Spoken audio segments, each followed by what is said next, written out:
Ward up, ladies and gentlemen, good evening, and welcome to Late Night Live number 76. Dun dun dun, ba ba da ba da. How's everybody doing today, tonight, this morning? I almost said morning. This morning. What up, Oja Swinny? Hello, Skeet. How you guys doing today? What up, Abjeet? Hello, Miss Marilyn. Whoa, we are connecting the capital C today, and I'm excited. What up, OZ fam? Oh, I think my tea might be, yep, slightly too hot still. Colby in the building! Of course, Colby, I'm a dancer. I gotta drop on the, on the new song beat.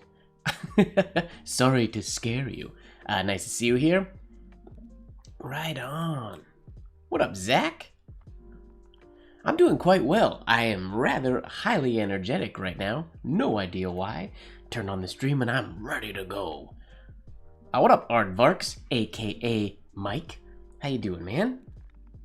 Nice to see you. Awesome. Thanks for letting me know, Colby. I gotta watch it back through and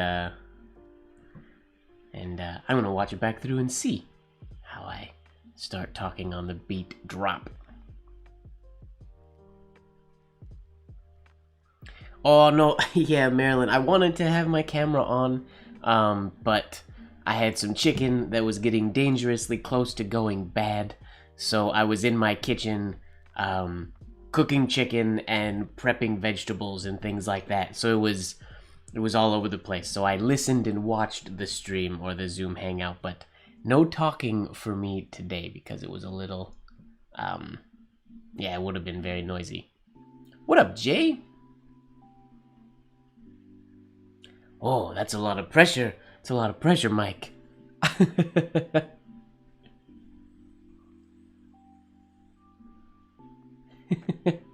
Sounds good, Jay. I appreciate the popping in to say hello.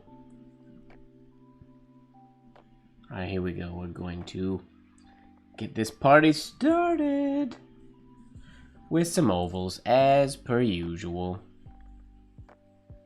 What up, Hody?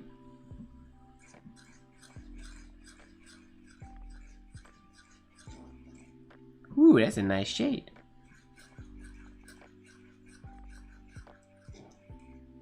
Yeah, so tonight we will connect the C's, and then ideally we get that done in not too long.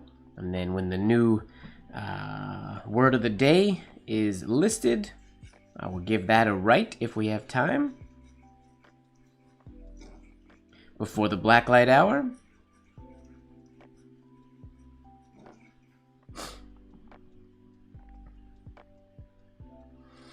Oh, that's a good, sorry, responding to your message from a little bit earlier, Colby. That is a worthy thing to practice. It's something I need to do a lot of as well, because starting off letters with dear is somewhat essential. I've been in the habit lately of just starting them off with the person's name, which seems terribly informal. So I too have to work on my capital D. What up, Jagruti? Nice to see you.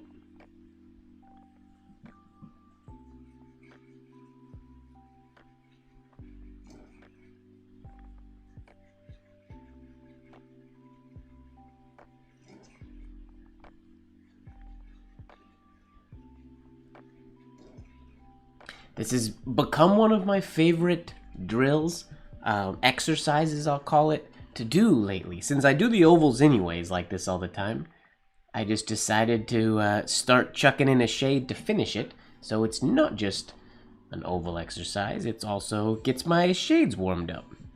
Training all of the axes.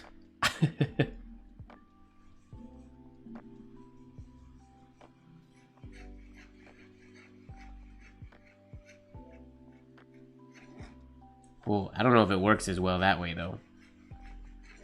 I guess it does. Sort of.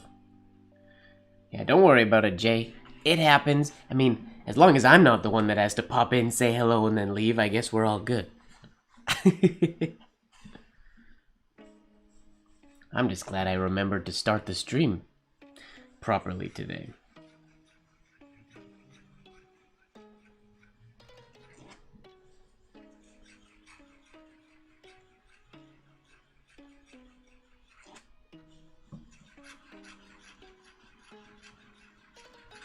Okay, I don't like that exercise going as much in an indirect oval, but that's okay. Alright, capital C.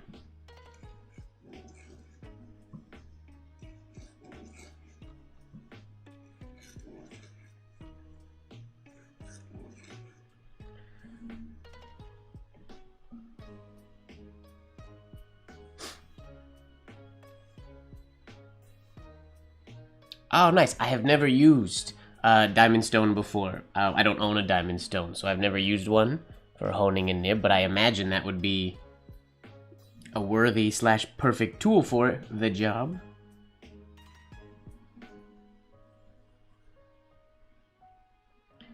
I don't think you're alone there, Miss Marilyn. I think the OP capital C throws a lot of people for a loop. Whoops.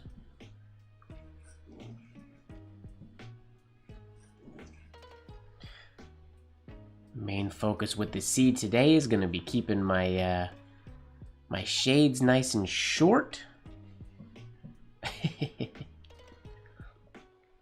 Have a good one, Jay. Thanks for popping in. Have a good sleep, I'm assuming.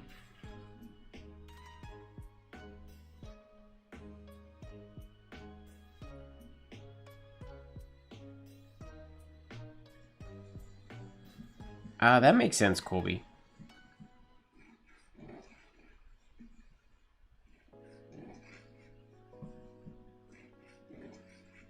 Keep my shades nice and high for this capital C.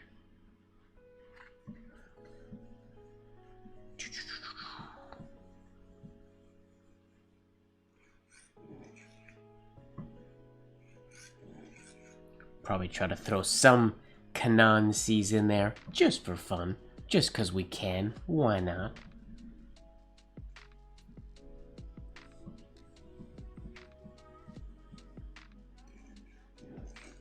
How great would it be if the day we're working on the C, the word of the day happened to start with a C? That would be terribly convenient.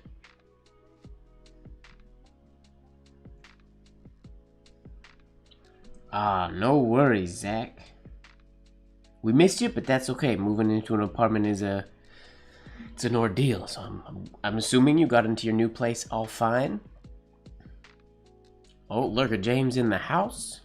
What's going on, Lurker James? Yes, Skeet.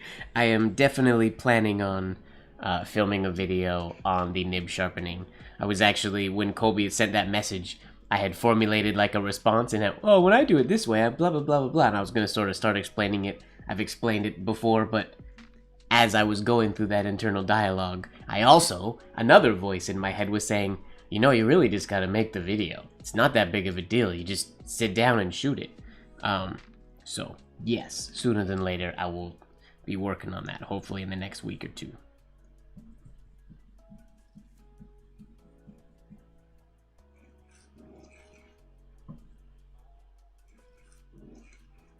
Woo! It's a nice shade right there. That's what we're looking for.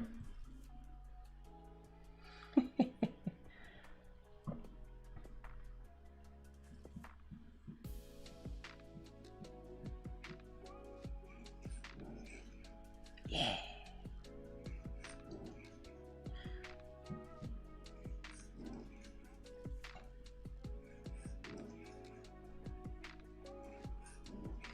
Whoops.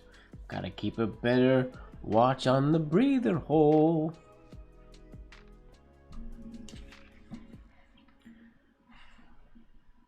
Does the horizontal oval go shorter than the vertical oval?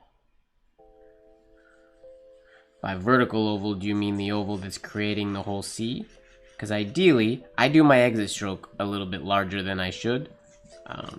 But ideally, we end the whole letter looking something sort of like that.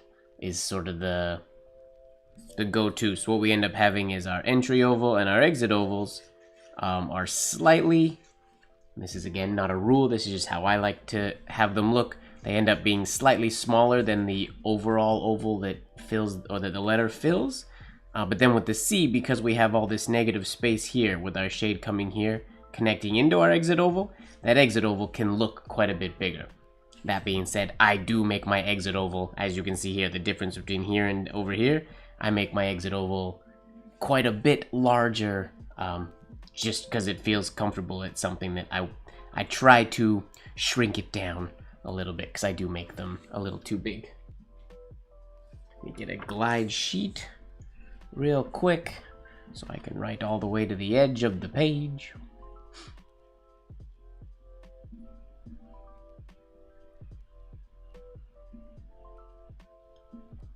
Yeah, the bottom line goes, I mean, your exit oval bisects the baseline.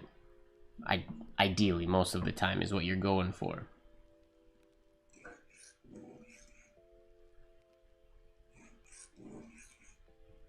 There's a couple lines of C's and not too many really poor ones, so that maybe bodes well for our session today. I feel like because we're finishing, this could be a wrong assumption, but because we're finishing going in a direct oval direction or a counterclockwise direction, I feel like we should be able to get into a lot of the letters pretty simply. For example, going into an A is going to be very similar to the way we did that. You can go straight into it, but I will probably do, well, let's see, just for fun. We'll do a C directly into an A, so it's going to have a large oval on the right-hand side. Move my paper over there ever so slightly. So we have our C.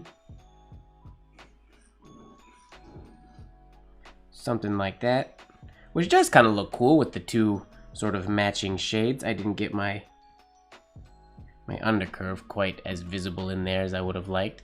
Looks kind of okay. Not sure I'm a fan of the angle of this oval. That would require some tweaking. It would look better if it was sort of on the 52-degree slant line a little bit, or if it was rounder.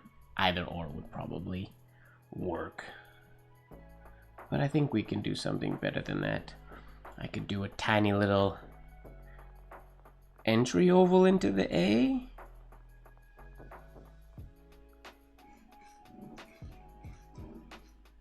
Like so.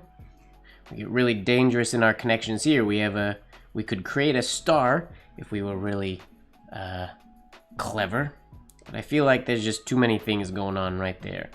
So I'm not gonna opt for that one.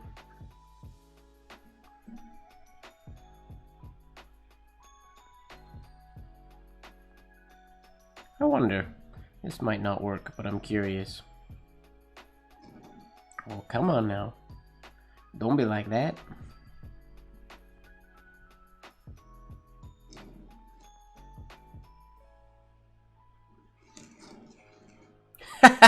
Doesn't look like a C. Nope, I was worried that wouldn't work. Potentially.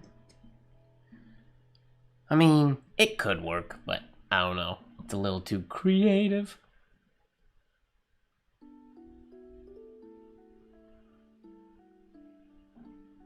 Why does crossing three lines usually not look good? Some people like it, some people don't. There are occasions.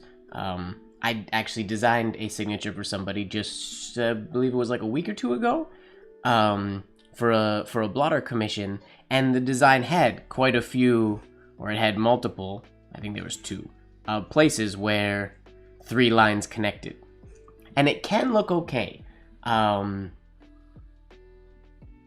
If I have something like that in a design, I like to have it multiple places in a design. Normally it's to give, we want to give like open space on either side of all of our connections, which can be really difficult. But then again, when we have trying to think. Like with the capital S, for example, if we were to do a really nice one, if I can do a nice one today, like we get that 3 connecting and it's fine. They're evenly spaced. The standard S kind of often shoots for that connection. So it's not a bad thing. And just sometimes it can draw the eye, because when you get all these, like, you end up with these tiny spaces when something's crossing. So there's not a lot of space in here, and that can just draw the eye to that one spot. So it's not that it's a bad thing, and sometimes it can look really nice, but usually it's avoided because it draws people's attention. The more I look at this, the more it appeals to me. I know it's weird, but I like it. It's very interesting. Yeah, with that dagger there, I like it. Strange. You are very welcome.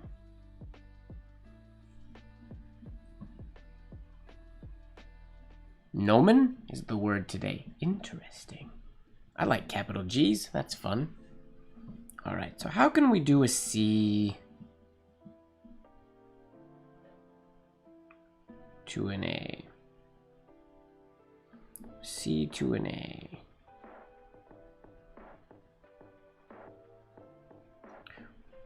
This might not work. Creative zone here.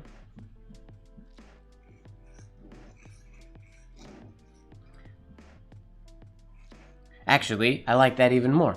So now we get the same idea as this one, doing our C with our entry oval in the middle, but our entry oval goes all the way over the C, so we're not quite as busy. We still have some, like a star sort of being created here, but not nearly as busy as that last one, so. Congratulations, Marilyn. So I like that one. I think that's a good connection. And this one, rather artsy, but like I said, it's growing on me the more I see it on the page.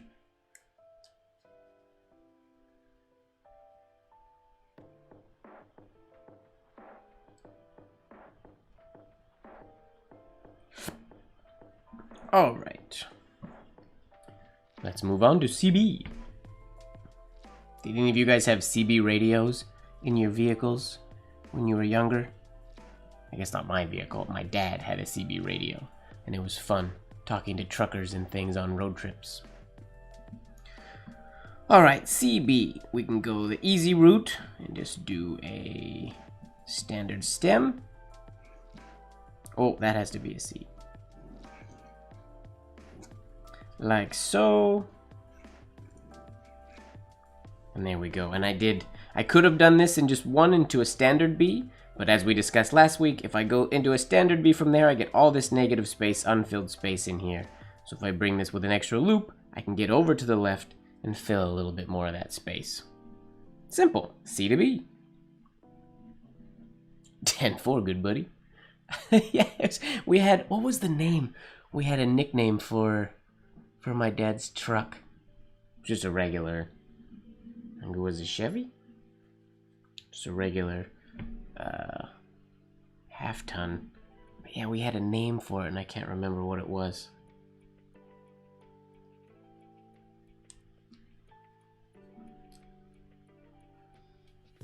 It might have changed from time to time. I am using Iron Gall ink. Yep, I'm using Iron Gall ink today.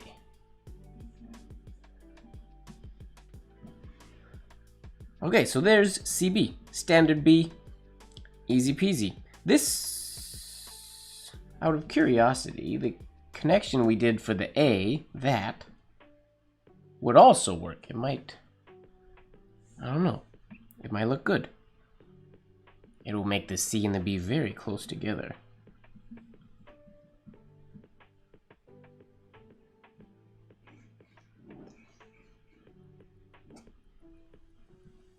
So with this one, I don't have as much space, so I can still do the double loop, but I don't really have to fill that space. Ooh, that runs into an issue, or not. It's not an issue, it works, but you'd have to make sure you bring your exit of the C far enough to the right that it doesn't interfere. I got lucky there, so the B fits inside. It's kind of a neat little borderline monogram with a big oval here, or almost a circle with two little ovals coming out each side. With some balancing, that could look pretty cool. Magic Man, making miles disappear. Nice, Skeet. Alright, CC. Now, the way that CC Kanan would do this is just opt for, I mean, we can just go very standard. Like so. Well, those are ugly C's. Or we could add, we could do two different styles of C's. I did the same style of C. I just did two of them at different sizes. Whoops. Hello, Mum.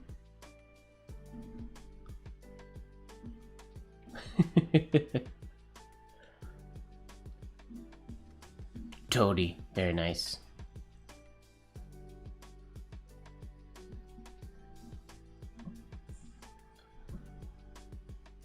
All right.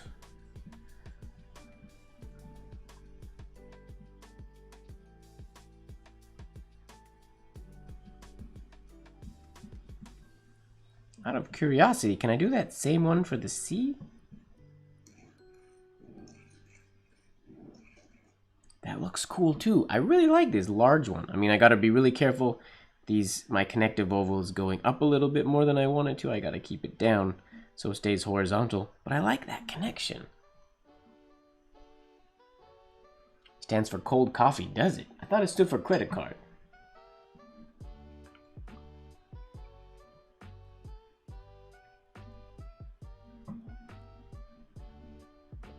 Oh, there you go. I read your mind, DC 430.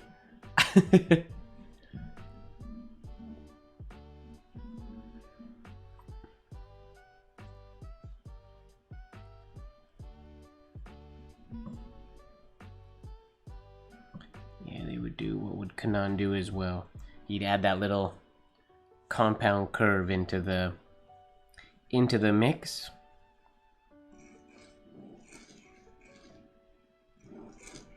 To change it up. Sweet. All right, CD. Compact disc.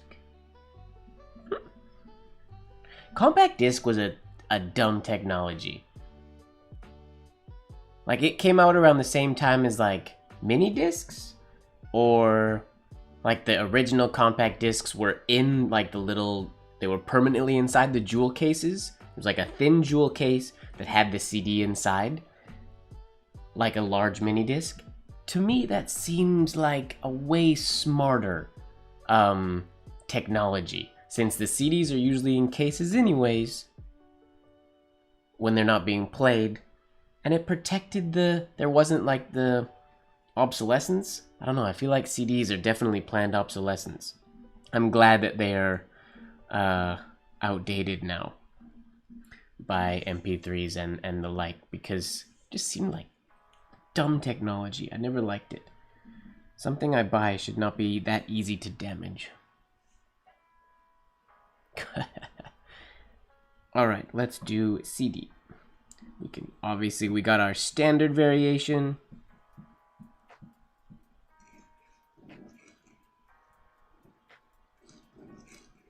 Gotta be careful of our connection there.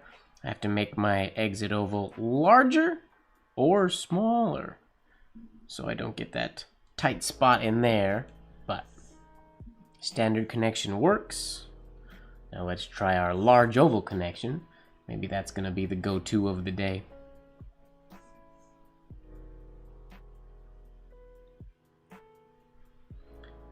What CD did you buy, James?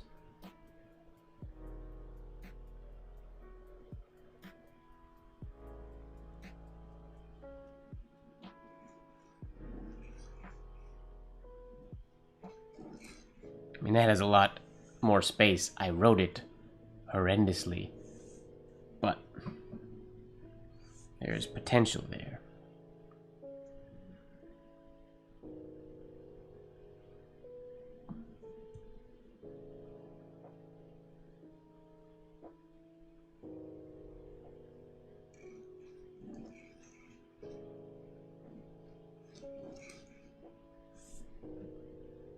Try that one more time. I need to go a little bit faster.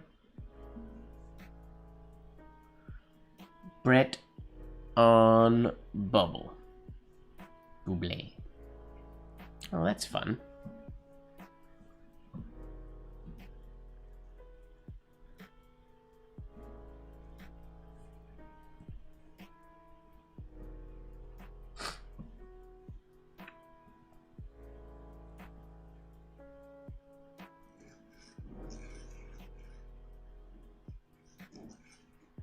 It's a little better. I like that. CD. Compact disc. HC? No, we're only on C today, Mike. We're not on H yet. Joking.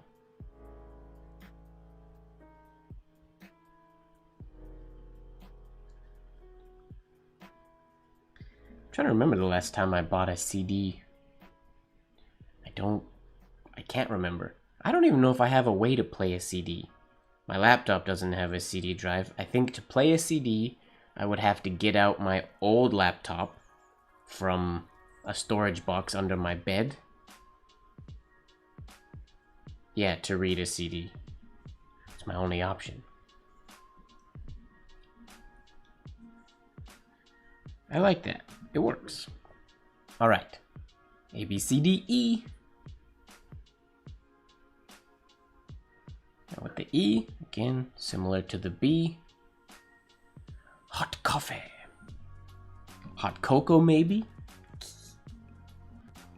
C, E.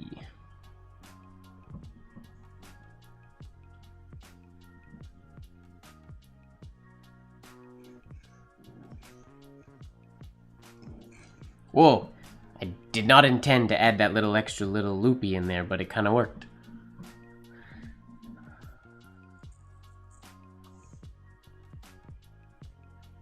And of course you could always make the C go larger to add a little bit of style. What? I forgot what letter I was doing. Like that. Ugh. Or we could do the C standard and make the E bigger.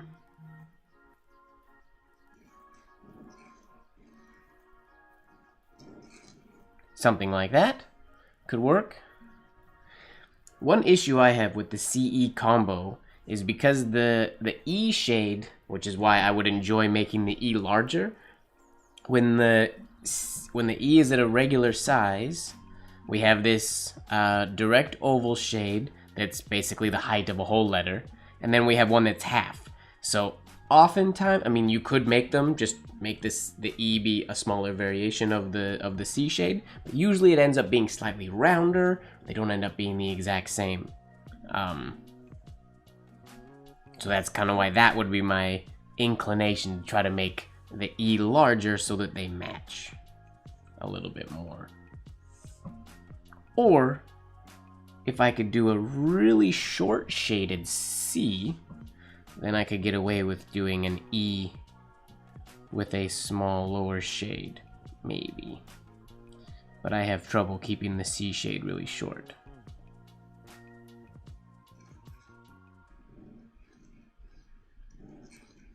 Something like that. Ugly E, that was the right idea for the C.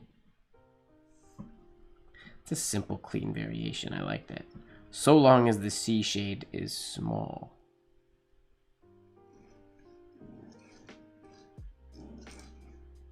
Something like that kind of works. Again, they're just like this one. It's so much rounder the way I wrote it than the C. If they matched, it would be really cool. But if they don't match, it looks weird to me. It's like almost. It looks like I almost did what I wanted to if I do it that way. All right, CF.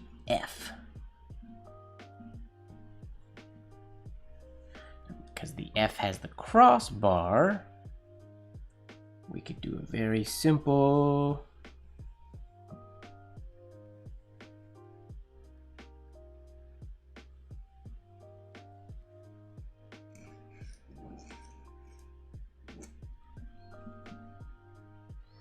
And we could either... Not enough space to do a little loop, so I would likely opt for a larger loop. Ugh, so pointy up there. And then I would use the exit oval from the C as my little cross for the F. Probably how I would do a standard, how I would do the CF. Do it again to see if I can make the F look a little bit prettier.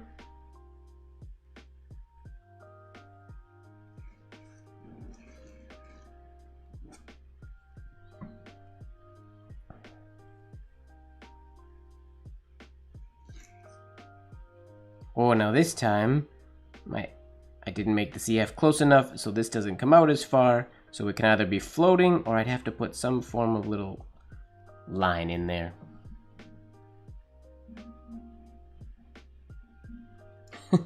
Four-leaf clover 3.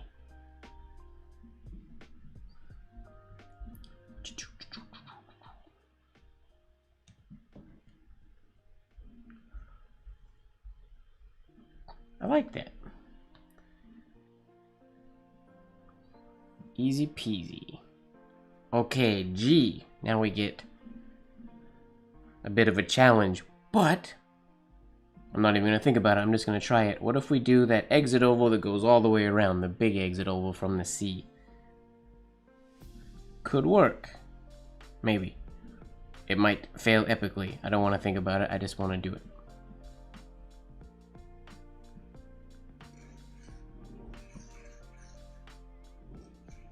Ah, there's our fail point. Ciao, ciao. So, this could go down lower. That is, which would work. Dangerous, because then we get into that same issue we had last week where it'd be very challenging to always hit that parallel every time.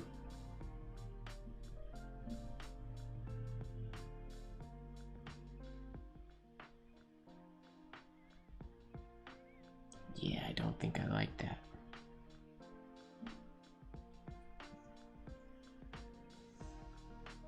I'm gonna try it one more time though, to see if I can execute it. I just gotta drop down way lower after my C.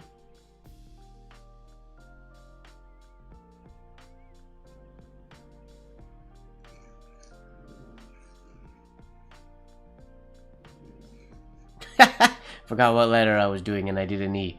I'm very forgetful today with what my letters are and my connections. I don't like that, but the idea is sound, I think. Whoops.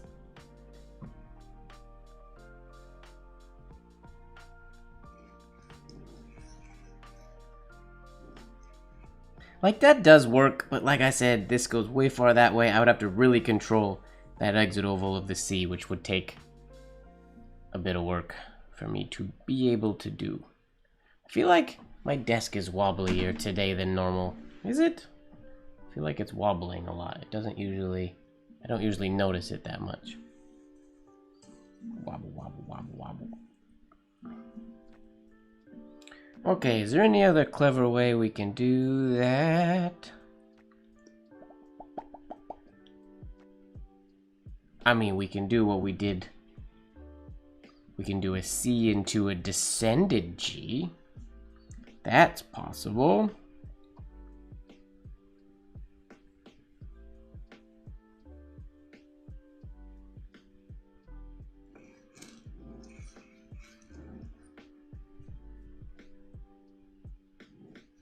Either loop it that way, or it could get away with that.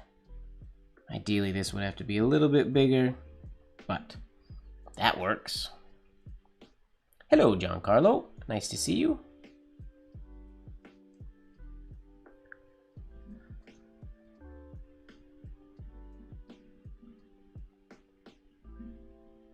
That works. I mean, I think that's think that's easier to attain than the other one, and it's not quite as artistic looking, but you have to do the descended G in order to do it.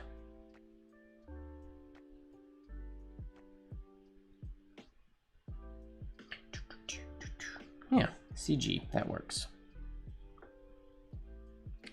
All right, CH. I mean, the H we can do the exact same way as we do the F.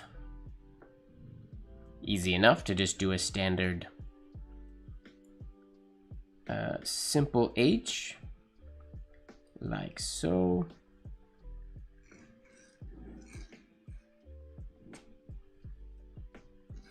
It's even crossed and everything. That works. My H is very, very narrow there. But I want to go cooler than that, because as we know, the second shade of an H, if we do the double shaded variation or the loopy variation, is essentially a C. So if we can do the exact same C shade twice, seashells, C shade by the H she shore. There's a tongue twister there. Just gotta make it up. But to do that one, I'm gonna go with this same one. I like looping all the way around. I'm enjoying doing that.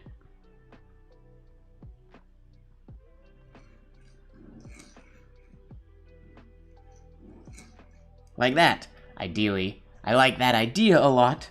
And this too, where this stroke goes in, I like more than the way I wish the G looked like that. It would look nicer.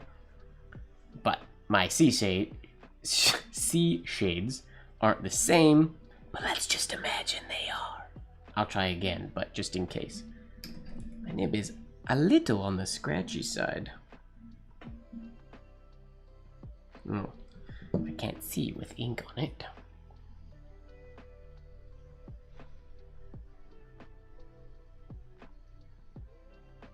Thanks, Hody. Are you writing the word of the day already, Hody? Are you ahead of the game?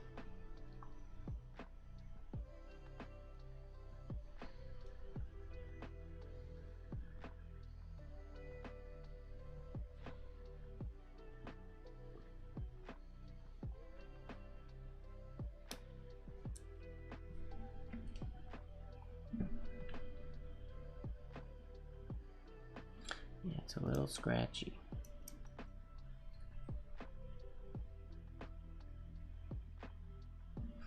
As I was mentioning last night during the live study session, I'm pretty sure this nib is on its last legs. It still creates a really good line, and I can still write really well with it, but it goes out of alignment very easily. It doesn't, like, even after some shades, one tine will be a little bit off. It no longer springs right back to its original position, unfortunately, so I have to look at it and touch it up relatively often. Ooh, a question. I like questions. What do you got, John?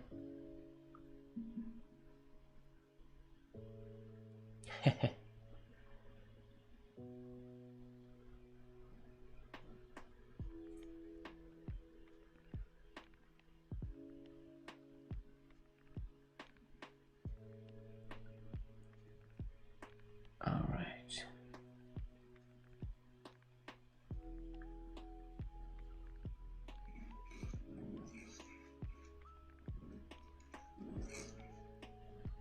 A little bit better. Ish. What nib is good for BP? I mean, there are lots of good nibs. A lot of the vintage one, though, even the ones, like a lot of the school nibs, I mean, were designed for business penmanship. So any nib that's designated a school nib, in my opinion, it's designed to be good with business penmanship and just standard cursive or handwriting. They all have a little bit of flex to them. I personally, I like, BP stands for business penmanship. I personally prefer, I like doing business penmanship just with a Hunt 101 or a Leonard Principle, but that's just me. I like the fine lines. Honestly, not a super popular choice by a lot of, I guess, traditional penmen, or penmen trying to do everything the traditional way. But a Nico G does a really good job because it's stiff and you can get a really, really fine line out of it. Yeah, Nico, Zebra. Zebra's a little bit finer than the Nico even. They can be really good. My big issue with using them is the pens that I like for example, I'm doing all my writing lately with this pen, and the Nico G doesn't fit in this flange. So with a straight pen, I mean, you can fit any nib in any flange, so it kind of depends. But the Nico's good. Honestly, really any stiffer nib. Most vintage nibs have not a ton of flex, but I wouldn't really rely on the nib not being flexy. I would rely on you controlling the amount of flex that you're putting on the nib. So it really, for me anyways, it comes down to the line. Which one's gonna give me a nice smooth line all the time, regardless of if it's flexible or not.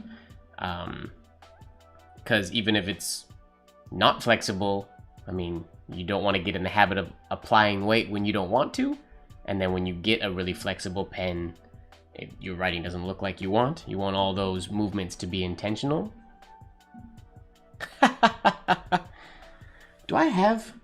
I would take you up on your challenge, Colby, but I don't even know if I own a Browse Rose anymore. I don't know that I've ever even used one. I'm sure I have one somewhere, but I don't have memory of using one. That doesn't mean I haven't used one, but I don't have memory of using one.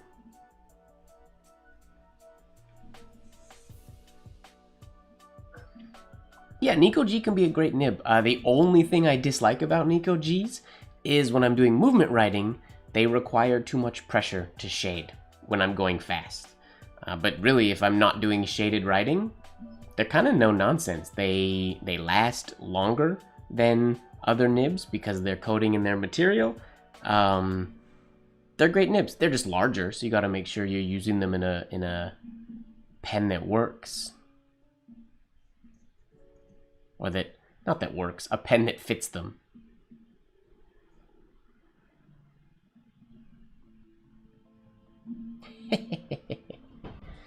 Move my computer ever so slightly so I can... There we go. Edge of the screen was getting cut off.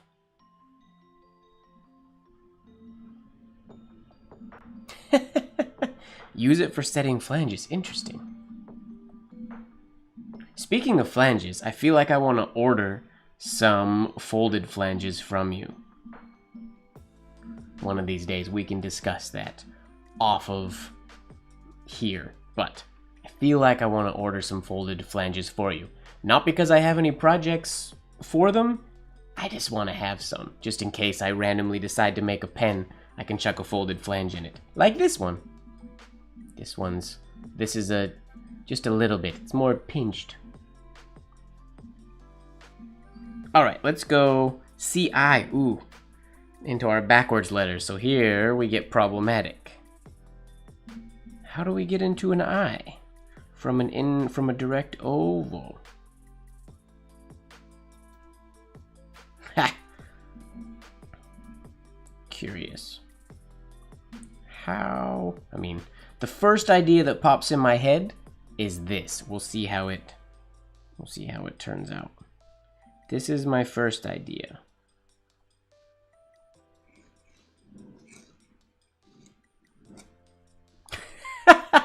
But that's just a stem for an M. This is how I would do it, how I go into the capital M and things like that.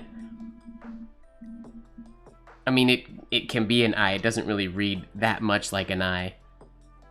But that was the idea that came in my head.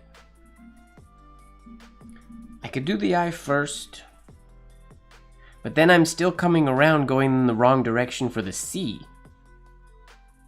I have to compound. I could... Oh, that might work. It's either way, we're in the realm of unconventional connections here. These ones aren't very natural, I don't think, but I could do... What are we? lines. 1, 2, 3, 4. 1, 2, 3, 4. Yeah. What can we do? If we do the eye first.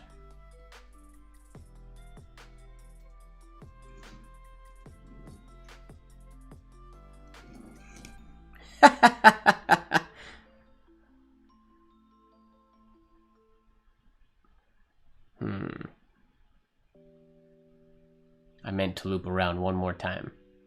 Can't be done. Anything could be done, Marilyn.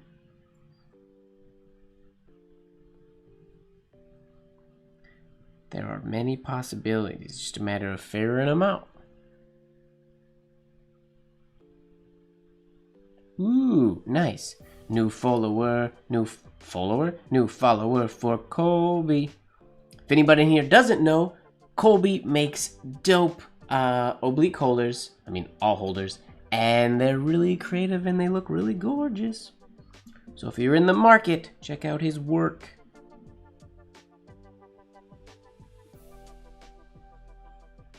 Let's see here.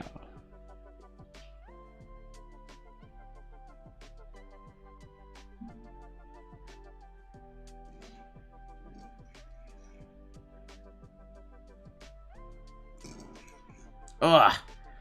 Ugly entrance into the sea. I don't like that. I was hoping I could just... Oh, I guess if I added a little loop in there, it would maybe be better. Let me try that. Oh, nice. That'll be sweet.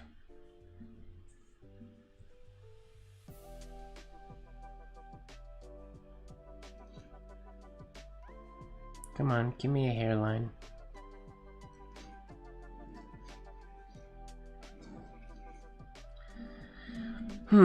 Way too far apart. Don't like it. I don't enjoy doing the C or doing the I first. I mean, a cheaty way to do it would be compound curve after the I into a horizontal entry of a C.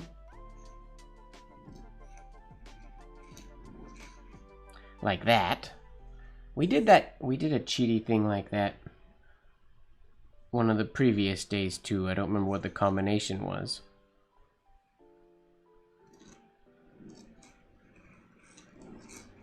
Something like that. Could work. So much negative space. I don't like it. To fill that negative space, this could be a double loop, or actually, even better, a loop like that. Let's try that. That fills that space. And then I'm gonna make this, drop that lower. Maybe? Still not a huge fan, but it might be the best option.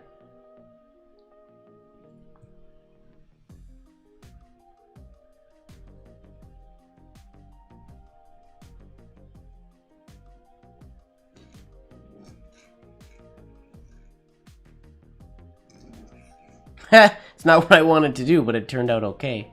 What was I gonna do? Oh yeah, compound curve. Right. The C just looks awkward when I do it that way. That might be just the way I write it in that instance, but it feels awkward to me.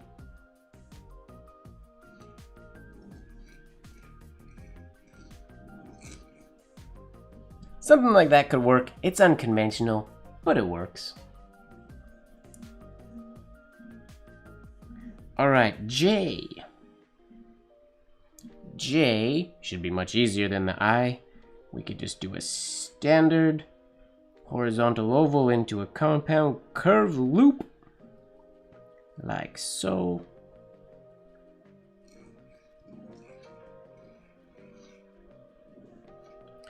Now, which looks really nice, but I feel like they are very far apart.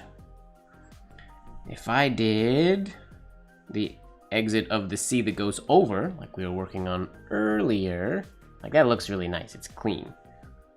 But if I go over the top, it might be able to bring the two letters a little bit closer, which I like.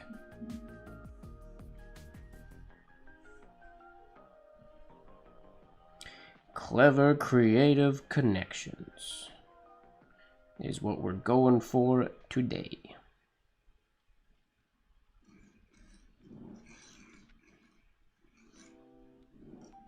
I didn't enjoy that. This doesn't feel right. This large compound curve in the middle feels like it's too big for the letter, and it makes me, because when I come over here to do, I cut it more flat, but if I were to come and do like a proper compound curve, then I'm going up into the crossing, which makes a very, I mean, unless it was way over here and I came up quick enough that I was already on my downstroke there, that could work. So long as I can get that compound curve looking abrupt enough. We'll try that one more time. And then I will read Mike's long message there.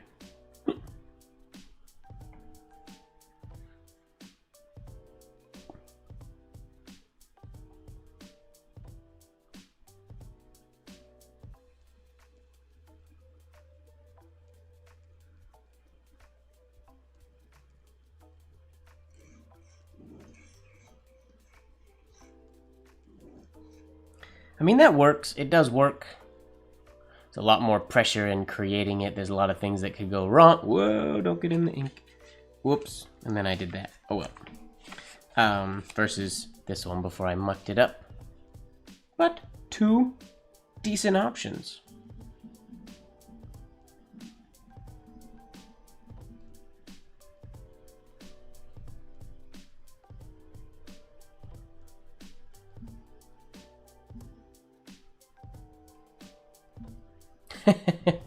Oopsies, Mike.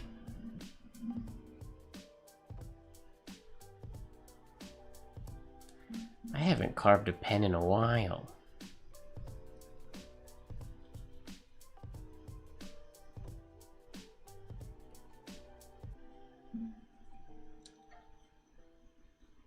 All right, let's go into, we did CJ, CK. K, same as this F or the H. And I think I'm gonna stick with that over the top oval because I like the way it looks. It's got a unique look that I'm not used to.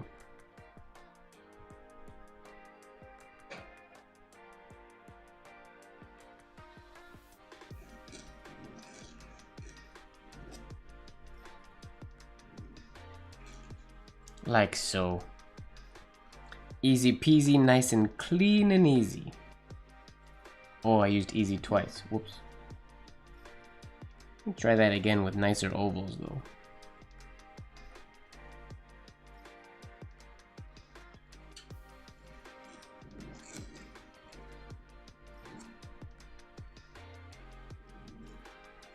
Whew, that's a big shade.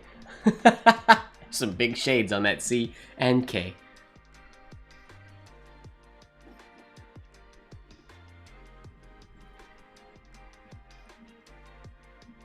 Craving? I'm assuming you mean carving? Everybody craves pens.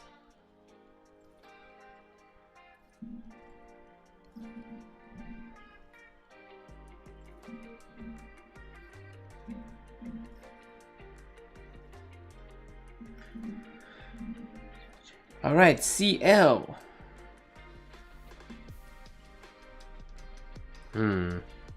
It's gonna be similar to the A. Now the L would work for this kind of an oval. We knew that already. Sorry to call you out on that, Kobe. Couldn't resist. Alright, if we do CL with that same connection.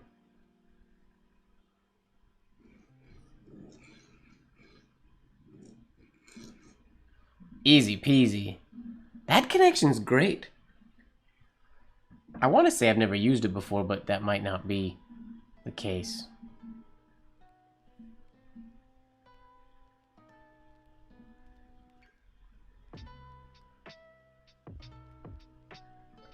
Oh, a big fat straight holder?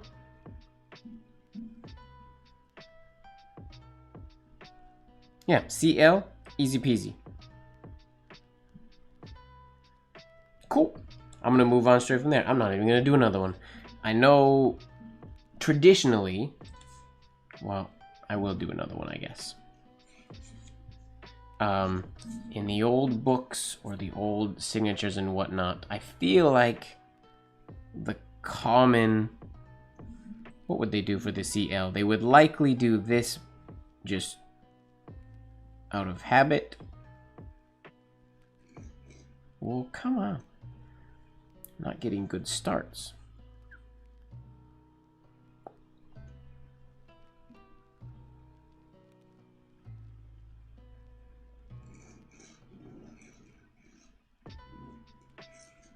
Which works, but I feel like, again, I don't like these two little loops here, the way they fit. I didn't write it the nicest there, but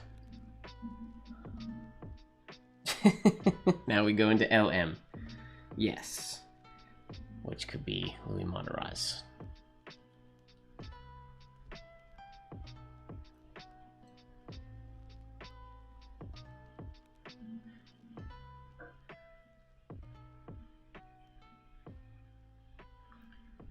You go reverse from the C, exit up into the L. What? From the C. What do you mean exit up into the L? I don't know what you mean, Colby. And in reverse.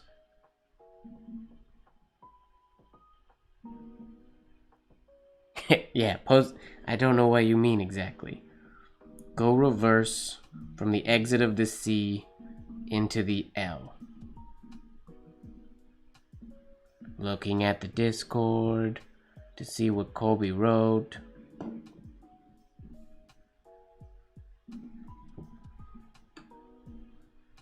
Oh!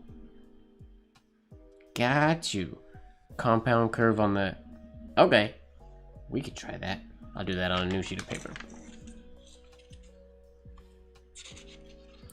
One of those unconventional connections with a stop and a compound curve in it. Cool. I understand. Put that down there. Grab a new sheet of paper.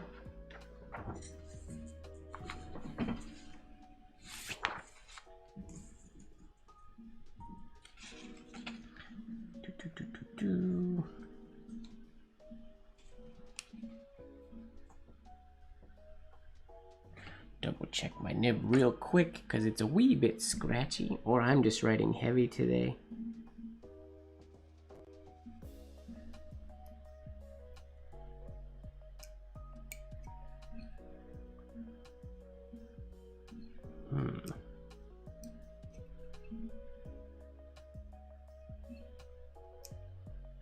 Yeah, it just doesn't want to stay centered, but you see how quick it is to center it again. Very easy.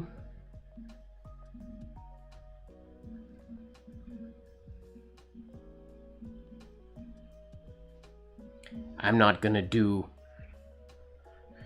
Colby's fancy double ovals. I'm gonna keep it chill.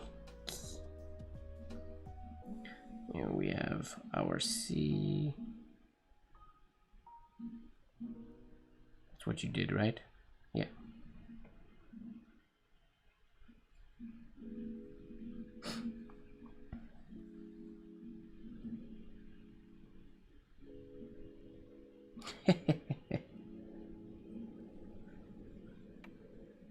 We go.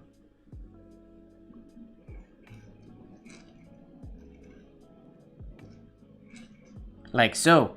We get a little wave in the middle. I would call that unconventional, but it looks cool.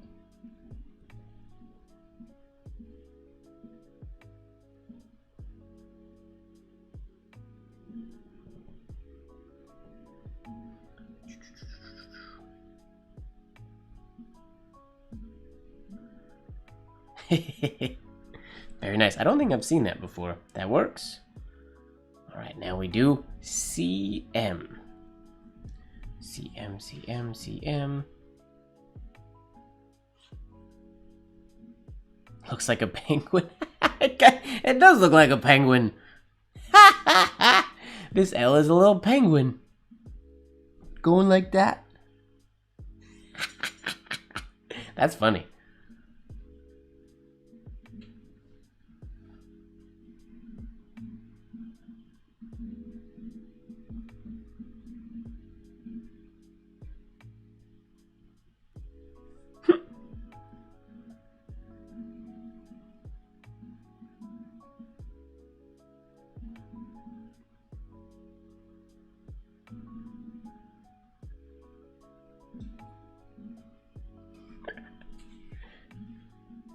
Hold up, we're gonna try something that might be a little silly here, just for fun.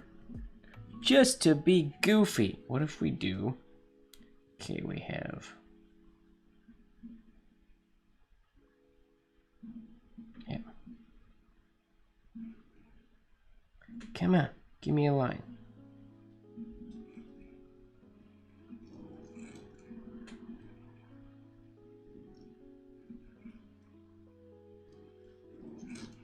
It's a group of... It's an orca chasing a penguin, chasing an orca, which makes no sense. Or 3 penguins. But these ones don't look like penguins. They look like orcas! Killer whales chasing a penguin.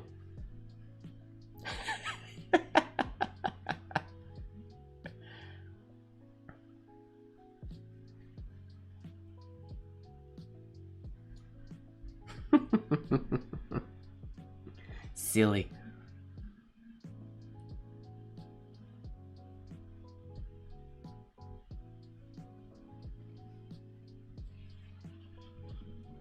Alright, now we're gonna move into C, M.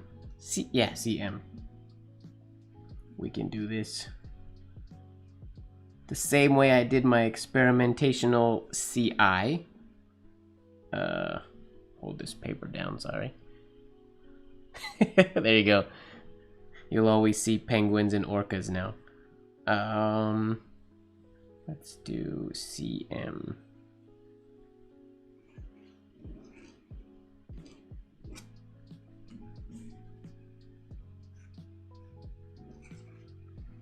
Simple, nice and clean. There's a fat shade on that M. Ruined? If by ruined you mean made more interesting? Made more fun?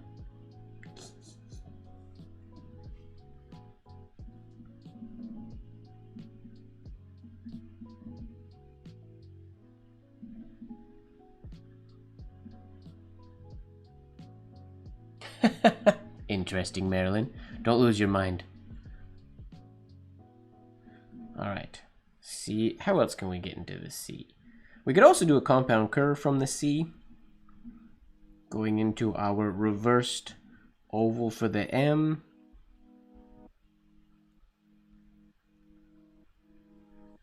By doing something like this.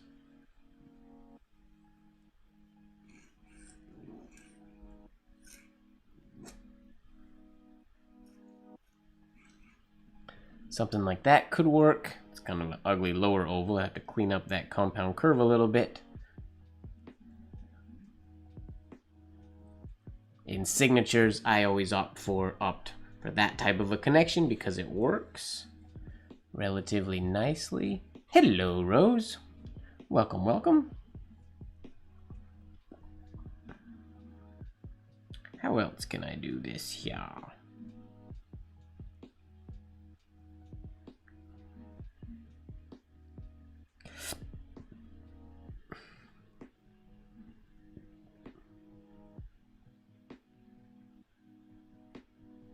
I mean, we can go...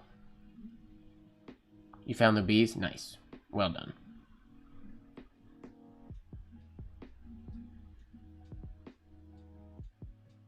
I want to think of another good way to get into this here. Maybe I'll just do that same one again, but try to do it a little bit better.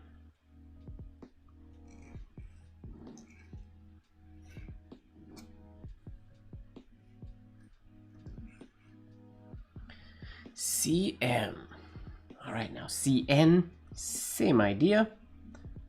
We'll just do the exact same things, but let's see if we can't think of some other clever way.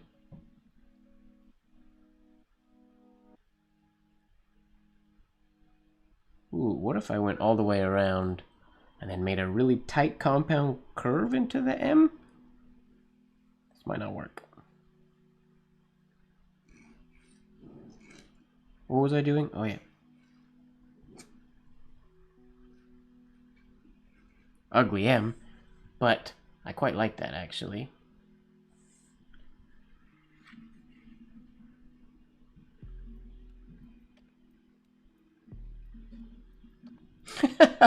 That seems like a completely logical place for it to be, Marilyn. Ah, there's your four-leaf clover. Nice. Try this one again without forgetting where I'm going. How about?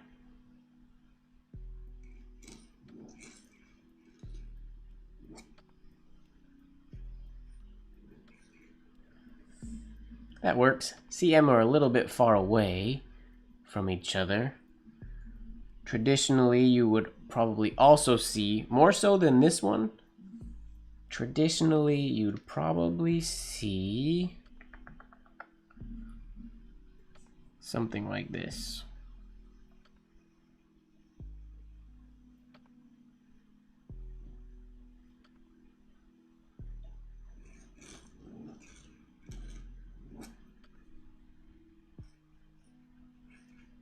That would be probably the most common connection back in the day. And it's super clean, super nice. It's a great connection. My shades are going so low on my C. I gotta bring them up. Okay, next up. Wait, pretend some of these are N's. How about? I'm gonna do that one again, but I'll do it as an N. M and N, exactly the same thing. I'll try to do a better C this time with the shade up nice and high.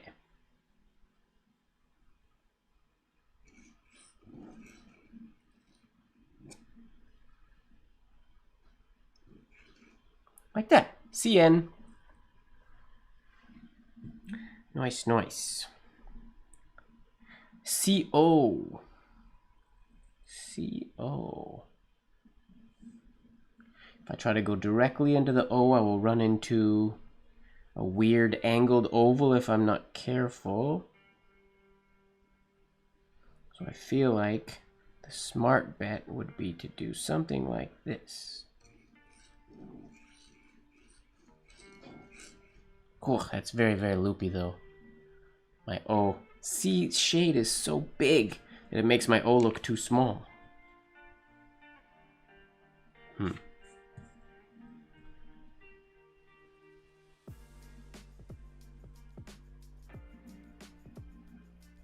small oval might look good on this one. A small little horizontal entry.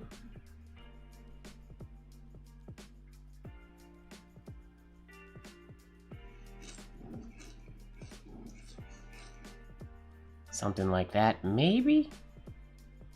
Too many loops? No such thing, Marilyn.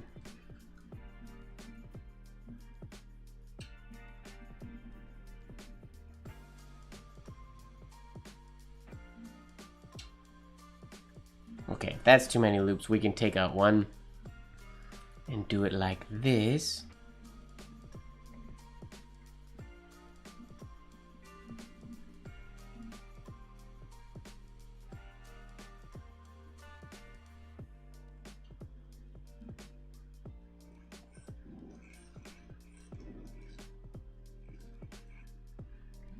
But I don't like that little loop coming through at that angle.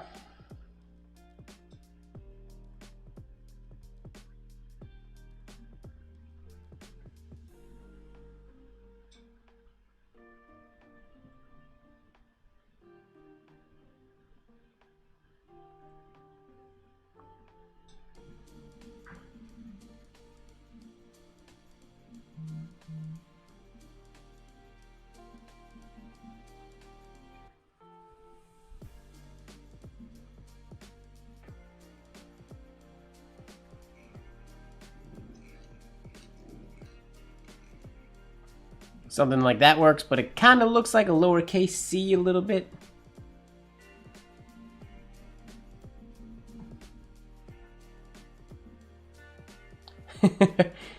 I do CPZ. And I guess I could, but the P's not connected, so I probably actually won't do it that way. Because the P is just its own standalone thing in his signature.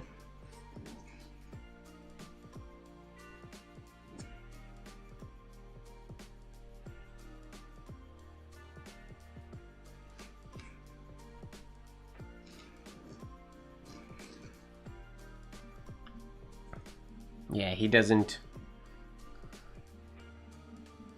So I won't do that one then. I did it now, but he doesn't do this exit over either. He would do that one instead. Kind of looks like an old lady. Nice. I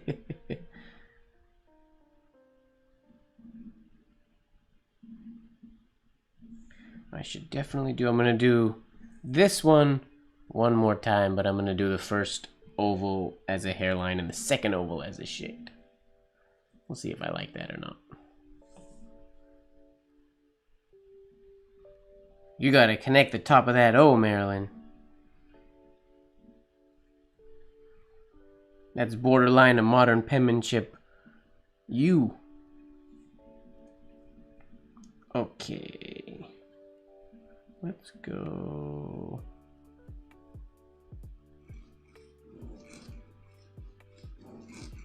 That is probably, that's the nicest one, I would say. It is messy in here. There's a lot going on. But the shade covers that crossing. Is it the best option ever? Probably not, but I like it. That turned out good. And, I mean, the main reason I like this one versus the other ones is these shades match really well. Alright, CP. Now, we'll do CP. We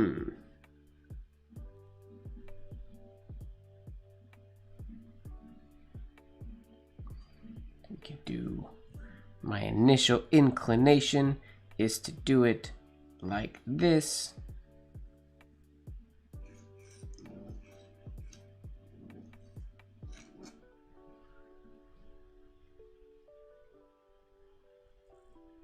Which is one that I believe CP Zaner used.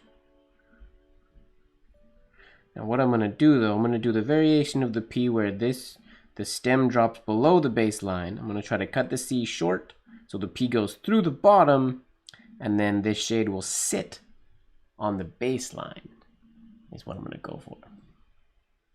Maybe. I don't usually do the P with the loop on the baseline, but I feel like it will look good. Or I guess I could drop the C just lower. Lower, shallower. Can't decide. We'll see what happens.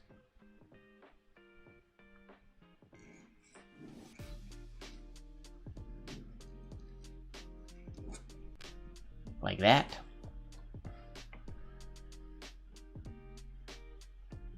Oh, T.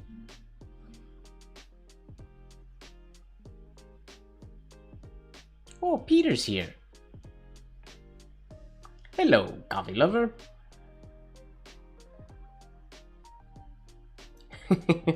Exhaustion does have a tendency to do that.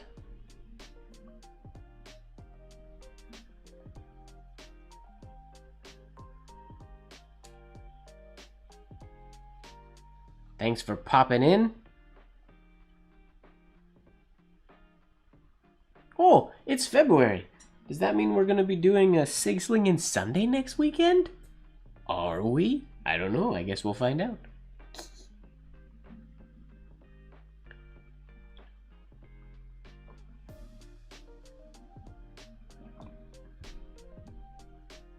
And while we're here, just because I haven't done it yet, shout out to Lurker Leon. Don't know if you're in the chat or on the stream, but shout out to you just because that's a staple now that I'm going to do every single week.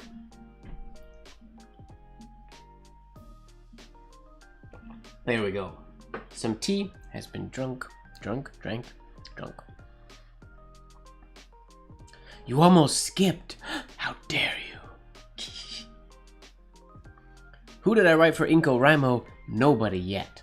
I didn't write anybody today. I wrote today, but I didn't write a letter to anybody today. Normally the way I do NaNoWriMo is I don't do one a day. I do the equivalent of one a day by the end of the month. But I might write to somebody when the stream is over. I'm undecided. Okay, what do we got next here? I think that works. Simple CP. Is there another CP we could do?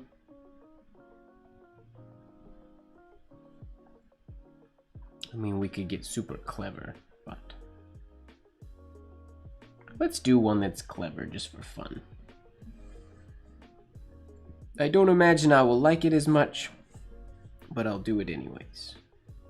Because it's clever. What if we do...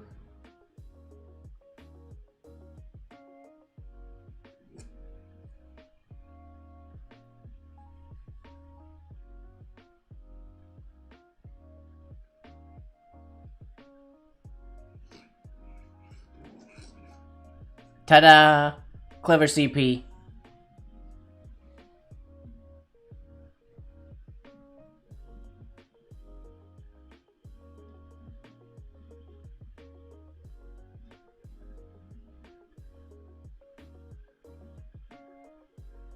Hey, Nan. Long time no see. Hello, Calibers. Welcome, welcome. Nice of you to pop in. Yeah, that's a nice CP. Little fun variation there. Doing the letters backwards can often open up a whole realm of cool possibilities. Okay, CQ. QQQ. What variation of the Q should we do? A 2Q? I mean, the one that pops into my head the quickest is...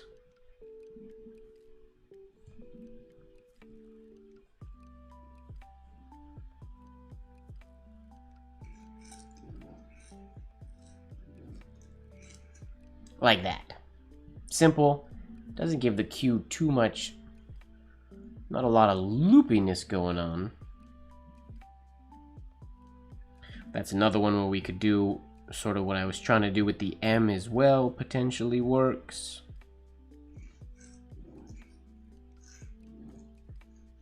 That's a Z. That's not a Q. Oops.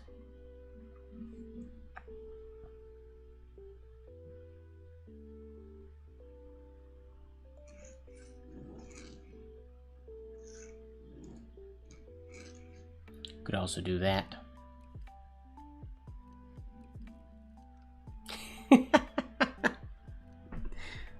I love that in these lives, I know we all the teachers, myself included, and all the books say, make sure you have a perfect vision of what you're going to create before you try to create it. And yet here I am, just trying to do whatever the heck my brain decides to come up with, which is why I make a lot of mistakes, but it's more fun this way.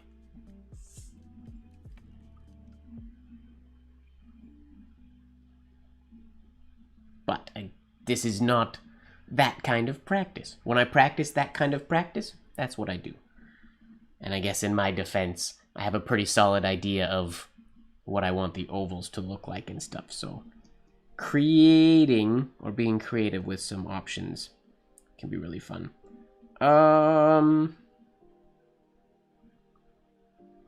What other...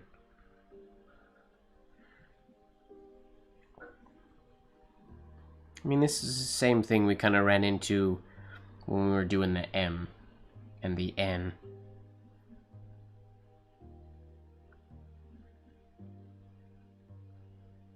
Which would be that tiny little loop was the way we said traditionally how they would do it. Would likely be...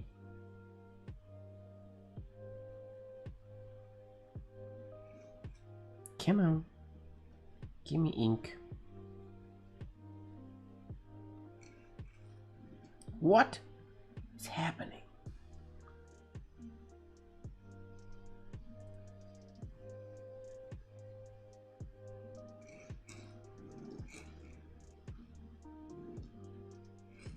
Similar to that first one I did. I don't like how squished it ends up looking.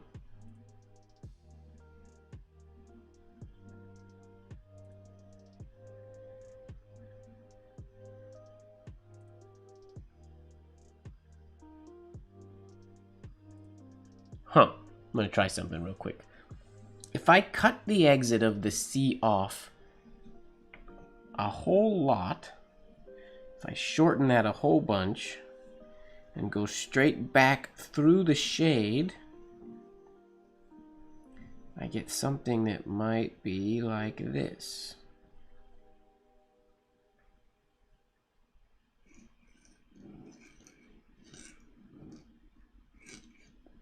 I might like that. The C looks like... Okay, let's try that again.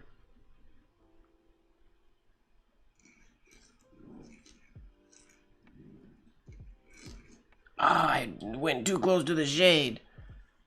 But that's the idea. That's what I'm going for. I do like that idea. I just have to hit it.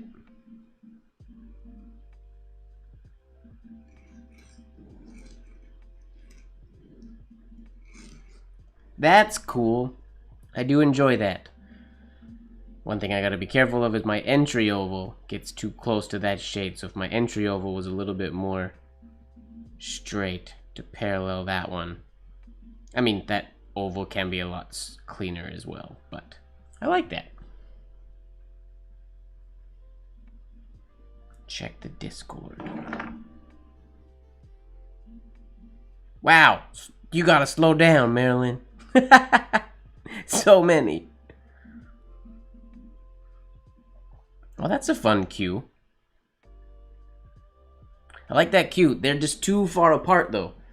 That C and that Q need to be closer together. I like this. I just have to get used to doing that exit oval to get me back in there. It's like the, you see it in the New Spencerian Compendium. Those really long shaded C's that have the exit oval that goes almost round like this. Well, not like that. Kind of like that. They're in like that type of an angle a little bit, which I never do. But looping that around smaller to get into that overturn. And that would work for... Oh, that could be really cool for an M as well. Pretty sure the famous penman C.M. Zahner used to write his name that way.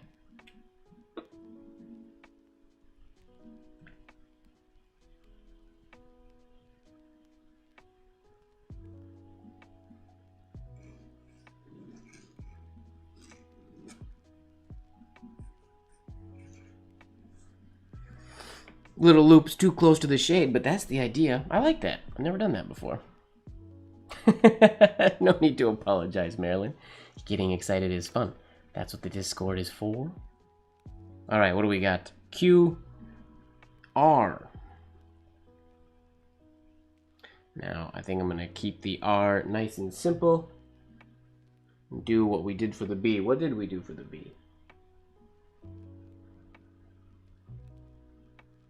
Where's my B? Yeah. Nice and simple for the R. Just a little loop.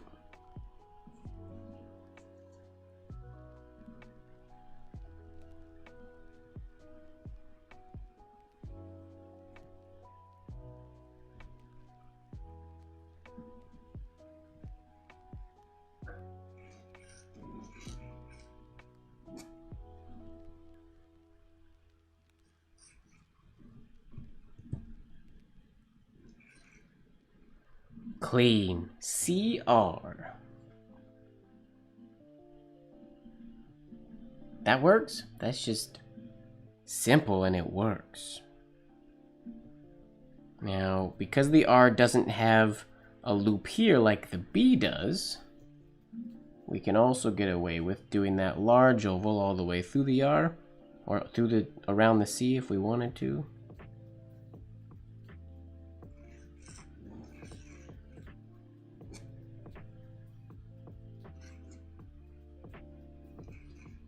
Like that.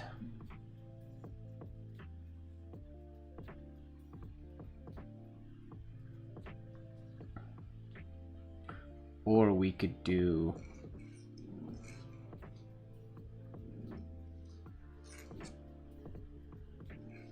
I made this way I brought this way down here like a P instead of doing it on the baseline like an R. Whoopsies.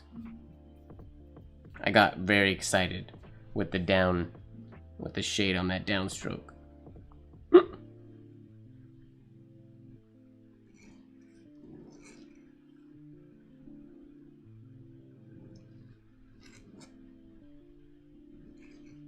Something like that could work.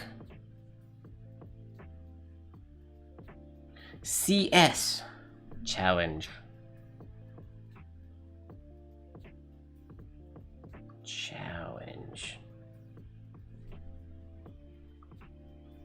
The best looking one is going to be that one that we used for the G as well, I think.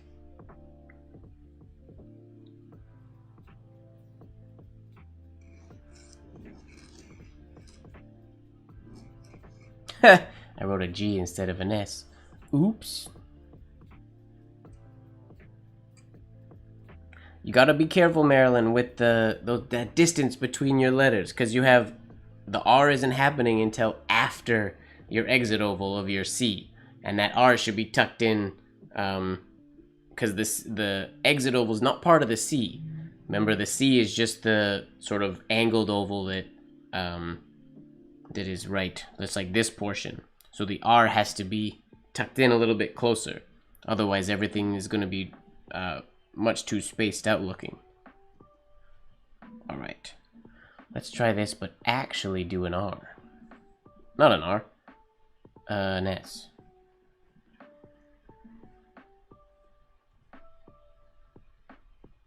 CS.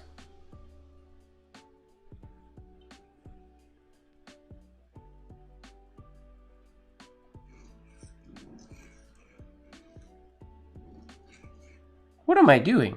That is ugly. Not what I wanted to do.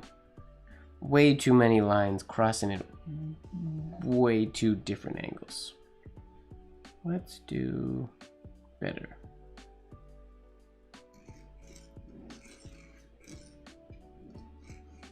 Something like that works.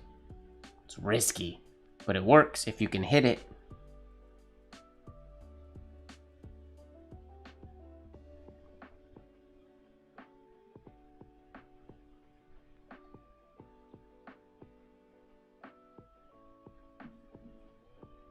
This isn't gonna work, but I'm gonna try it anyways. I guarantee this isn't gonna work.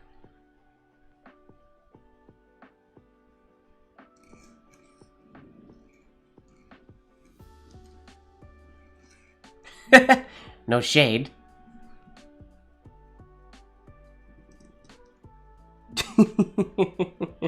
That would be cool. If I was designing signatures, if I didn't have to actually write it, I would utilize that idea. But obviously, you can tell by the shape of that S. I don't. Yeah, it's better, closer together. Nice. Yeah, I like that idea, but not really feasible for writing.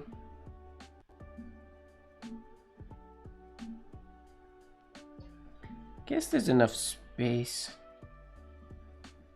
We could potentially also, if I gave myself enough horizontal space in there, I could potentially do this.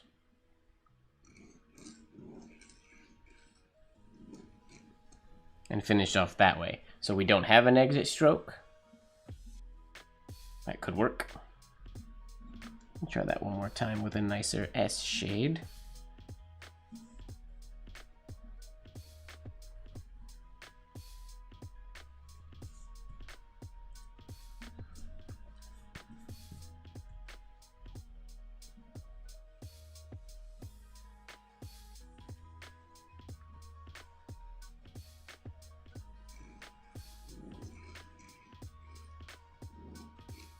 Oh, forgot what I was doing. Darn it.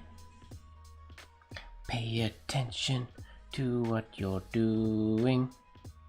Ooh, for Christopher Robin.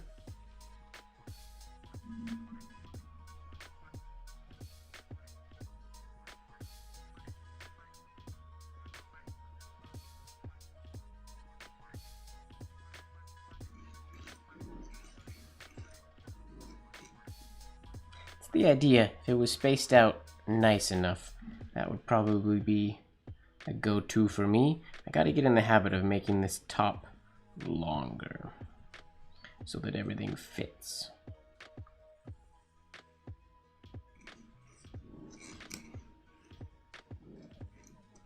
Something like that, ish. CT. Pretty standard, just like the F.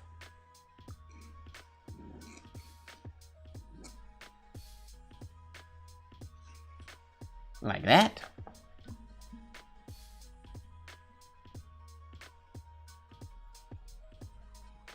Or what else could we potentially do?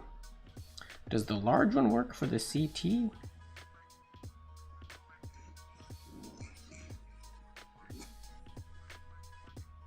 Yeah, I guess so. Like so. I don't know that I like it as much, but it's an idea. See you. See you later. I feel like we're going really fast today. Maybe not. Just feels that way. Alright, see you. Initial thought would be to do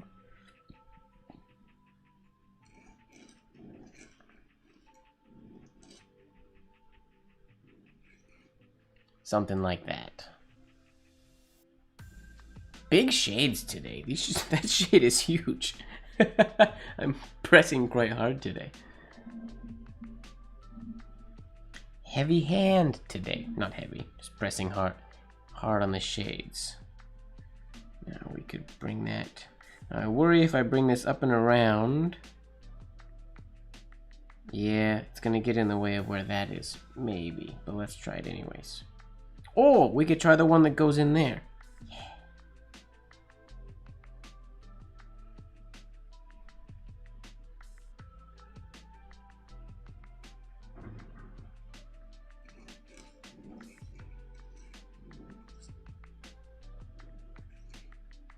Something like that. That's messy execution.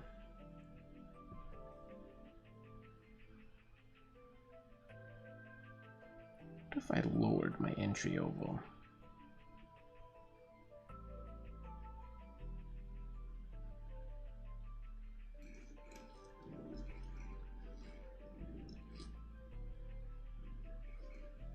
That's pretty cool looking. Again, minus the beginning of my entry oval. Comes in from this round bit and it tucks in there, which ruins that parallel line, but that's fixable. I like that though. V can be done same way, V and U, essentially the same thing.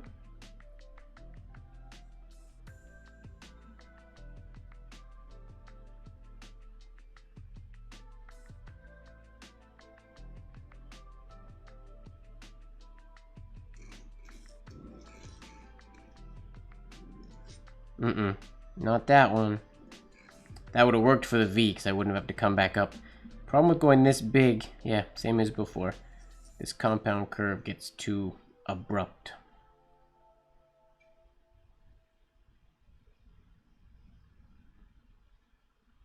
No, don't like that either.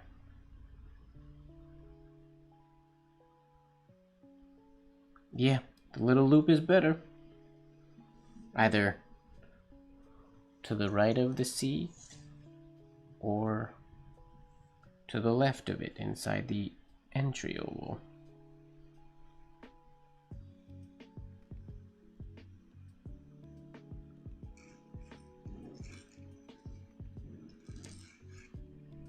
Like so.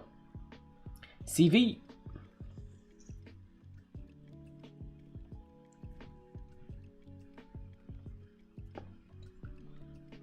Really loving that shade lately. Comes out of the pen really nice.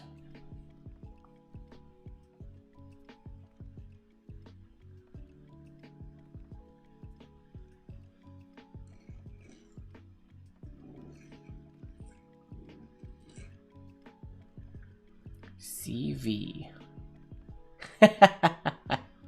Yes, I know James loves the little loop.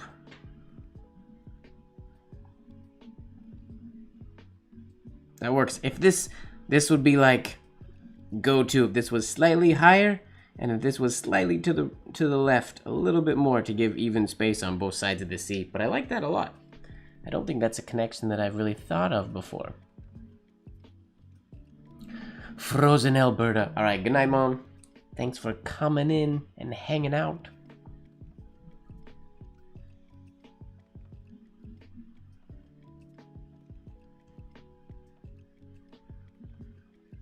CW. Oh, you're moving ahead. All right, here we go. For the W, we can do essentially, it's going to be the same types of things that we did for the M and the N. Going into that stem. Which I want to use this same little loop.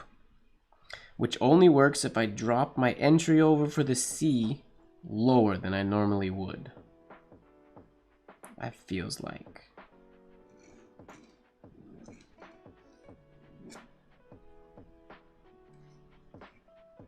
CW.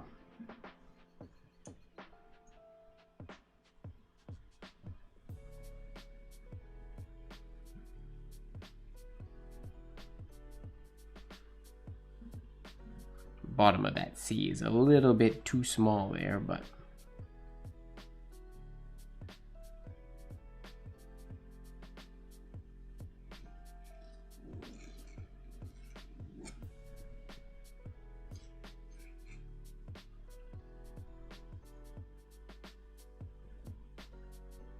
that works. I like it.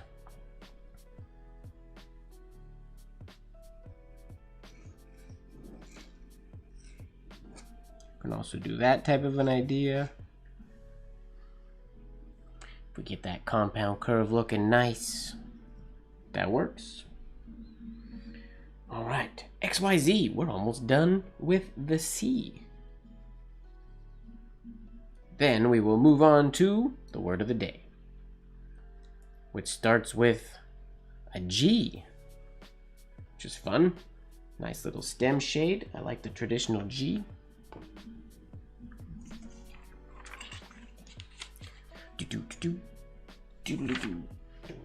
Okay, reach.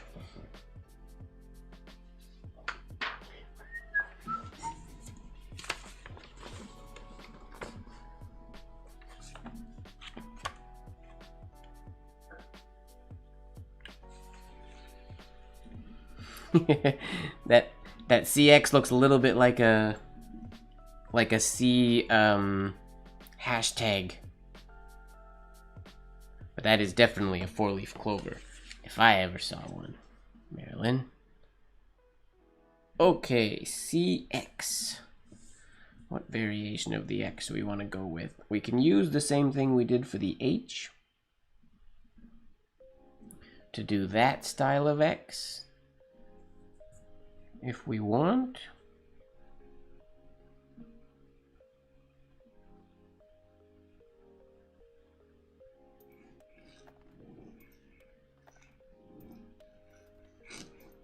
Like so. Or we can use that same entry.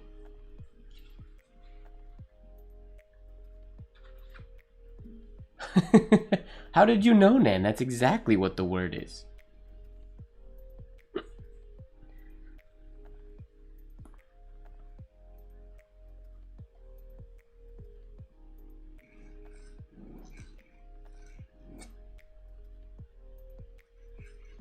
That is a very clean looking CX.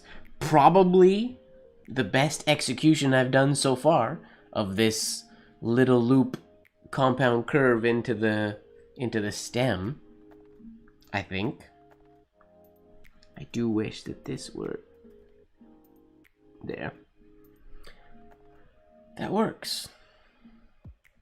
I want to try the one, though. I am going to try again to see if I can get the... No, that won't work. I won't do that one. Yeah. I don't like that the C is the only one that drops below the baseline, though.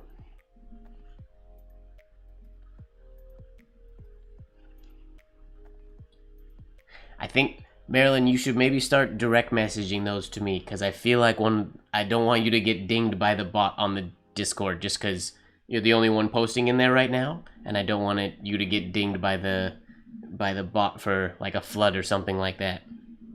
Oh, there we go. Hody posted. So you're safe for a little bit.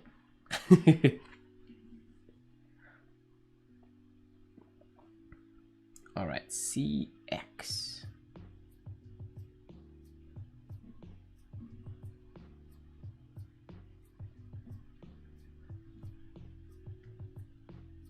Yeah, I don't like that the C drops below the baseline and the X doesn't as much. I mean, I guess it could.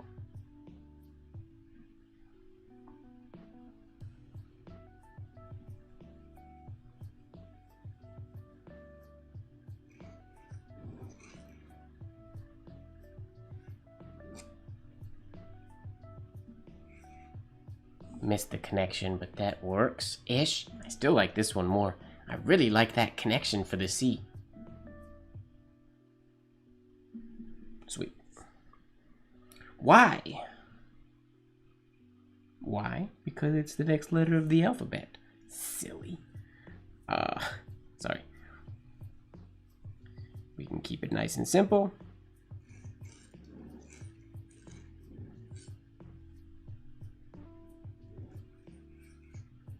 Like so. Didn't have to do that. Didn't have to do that exit oval off the Y, but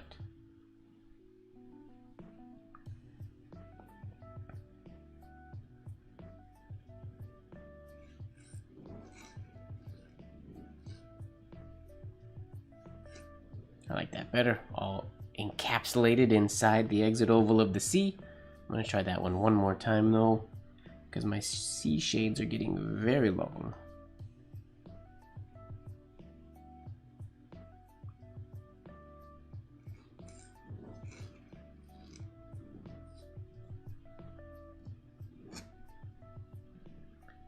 Few options that work for the CY. Simple ones. They will obviously also work with that new little connection that I was doing today.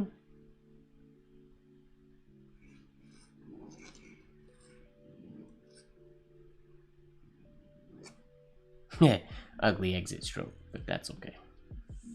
I really like that little connection. Gotta remember that one.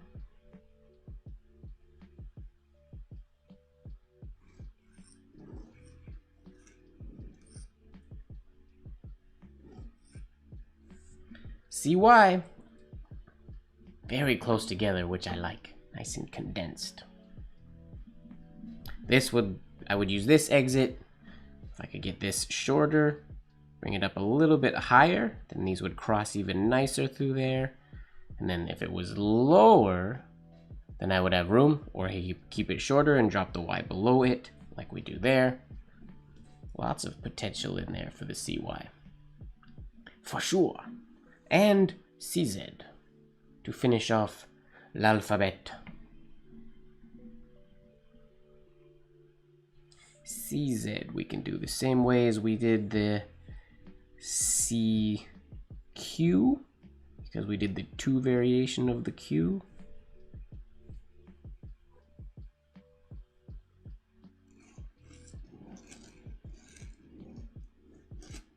Which I think looks really pretty. Key is getting this, after this little loop, to go up vertical quick enough so that we can get parallel to that shade. Imperative.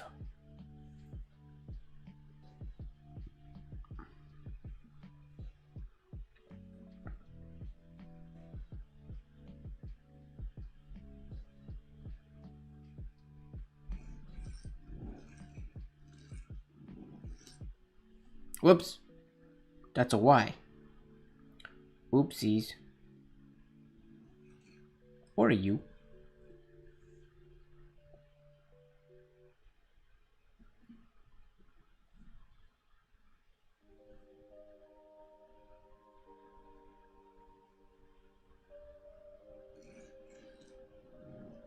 That's not even a C. What am I doing?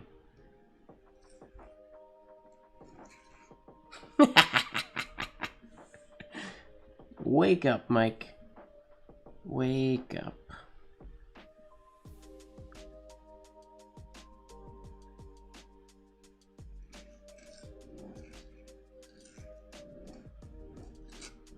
Boom. That looks nice.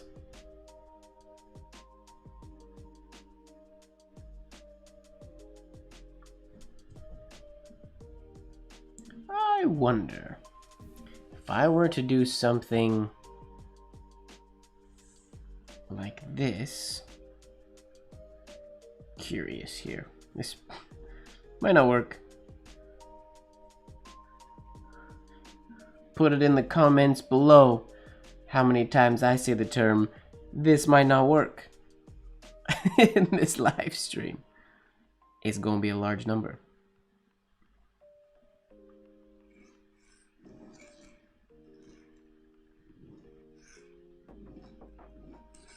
And then,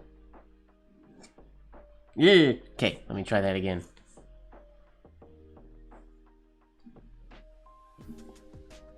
Yeah, the C, well, the way I'm writing it makes the C pretty narrow. I don't have to have them that close together. I could make that exit stroke a little bit wider. Okay, let's try this again. Being a little bit smarter about how we do it.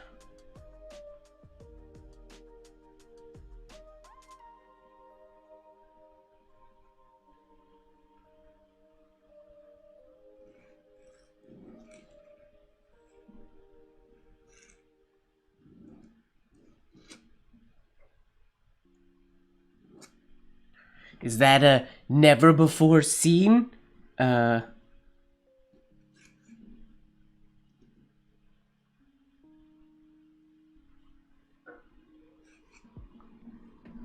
Zayner signature? Maybe. Not amazingly executed, but that's cool. You know what's also fun? If you play your cards right, you get this nice connection. See, in this instance, because it's right in the middle of the piece, it looks cool when they all connect in the same spot. I don't know if, who was it?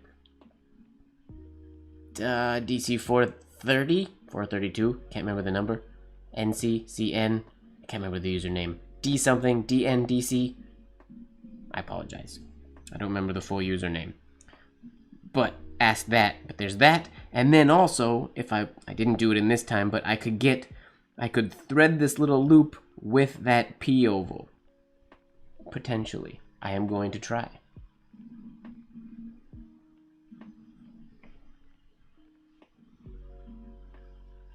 That's fun. And the biggest thing I like is how they're just so nice and close together. And it works. All one, well no, not all one flowy stroke, I guess. 2 strokes.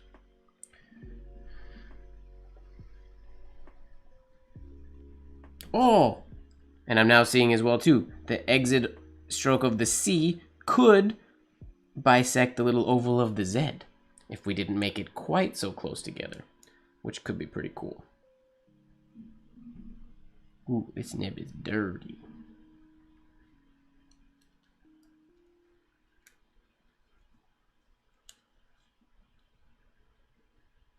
Okay, let's try that again.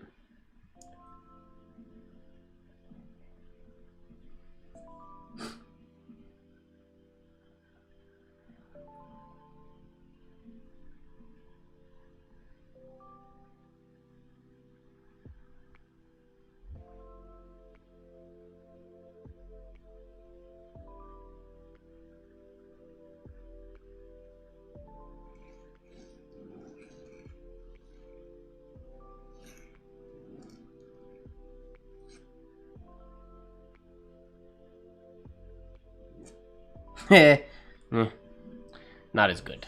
The first one was better. But there is potential there But there's C through Z. We done. We made it all the way through. Good job, everybody. Now, word of the day.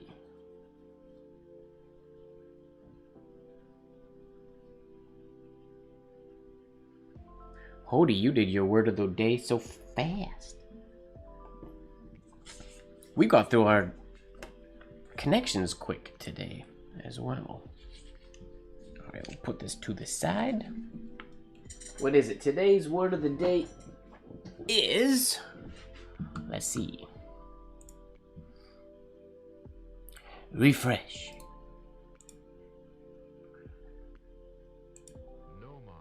Gnomon. Did you guys hear that?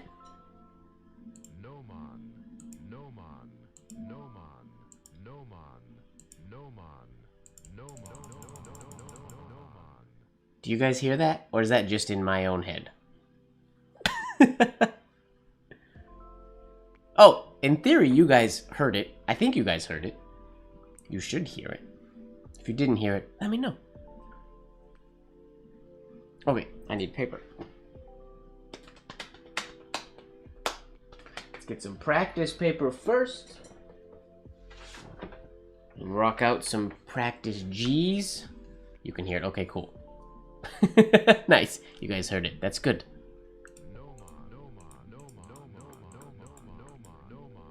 Sorry. Yo. Look at this A. So this was just practice yesterday. This wasn't the ataraxia. Ataraxia? How do you pronounce that one? You pronounce that one like this. Ataraxia, ataraxia, ataraxia, ataraxia. Oh, she won't let me remix hers. She has to say the whole thing. That's less exciting. But I was just warming up. That exit oval is not as good, but that shade? Woo! Woohoo! But this was just practice, just to get figuring out the signature, but I spelt tranquility with one L, which I think it can be written with one L, but I didn't realize that it needed two L's. It does, according to dictionary.com. I had quite an issue yesterday writing this without messing up the lowercase letters. It was quite, it was a bit of a struggle.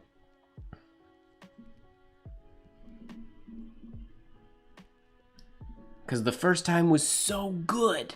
And then I just got really, really picky. Do I play Wordle? I sure do. I got today's word in 3. A buddy of mine got today's word in 2. I was jealous. I have yet to get a word in 2. I averaged 3. So far, I think 5? Or did I get a 6? I think 5 is my worst. I maybe got 1 6. I can't remember.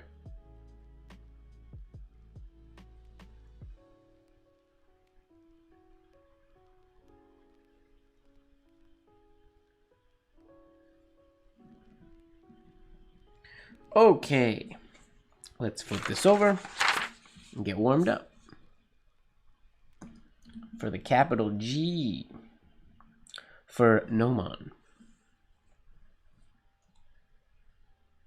Gnomon, a raised part of a sundial that casts the shadow.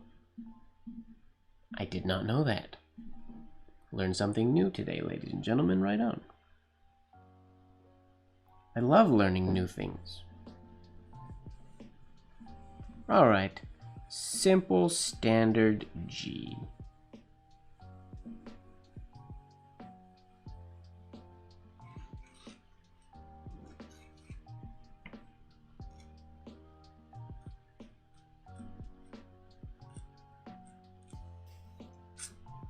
Gnomon.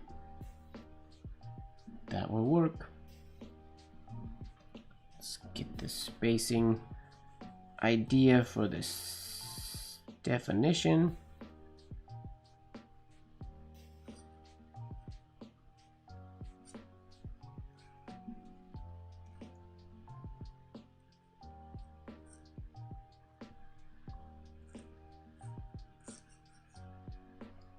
Ooh, can't do that, D, because there's a P next.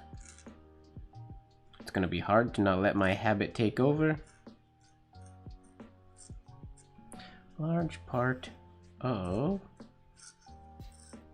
We might put that of on the next line. We'll see how we feel. A sundial.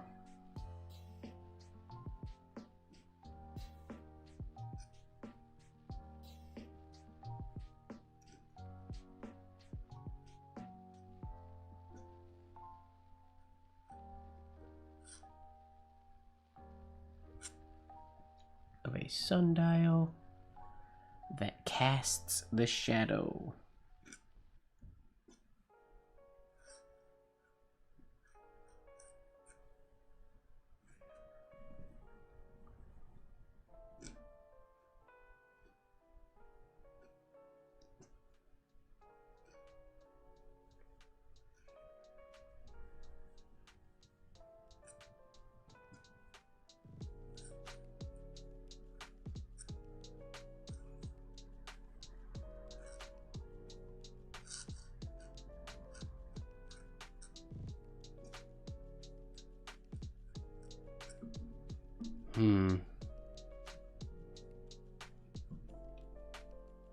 A style.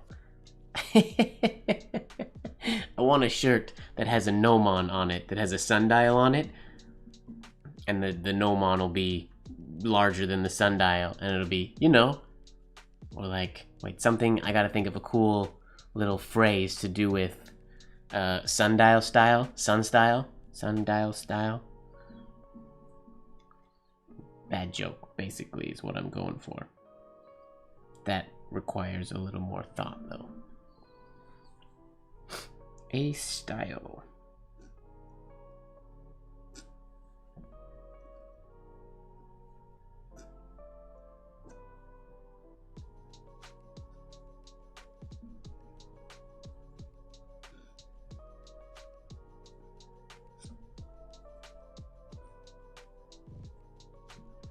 Okay, that works.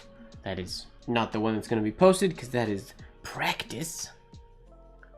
Now, we turn the pressure on and we try to write it on ivory paper.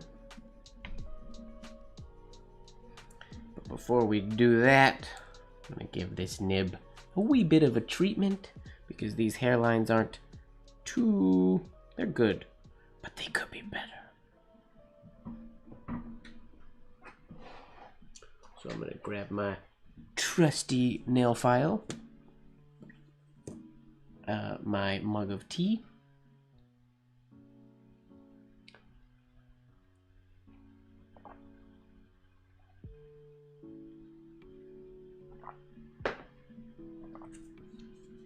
okay.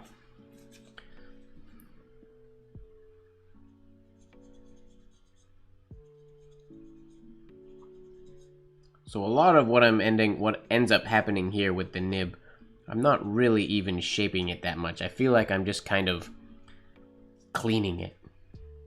More so than just with water. Just scraping the outsides of each tine. And then give it a really quick on the bottom. Really quick on the top. And we go to the shine step.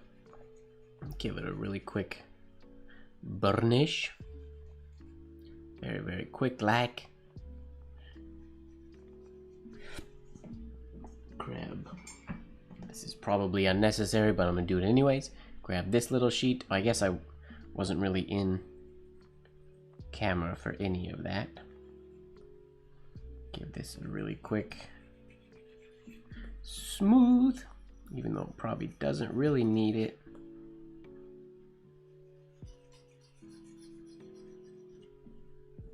That should be good. In theory. Super quick. If nib tuning and nib sharpening took a long time, I wouldn't want to do it. Where it comes to like fountain pens and things like that, permanent grinds and stuff you can do on a fountain pen That's different. That's much more precise. This is just sharpen it, smooth it, write with it till it dies. Sharpen it, smooth it, write with it till it dies. Rinse and repeat, rinse and repeat, rinse and repeat.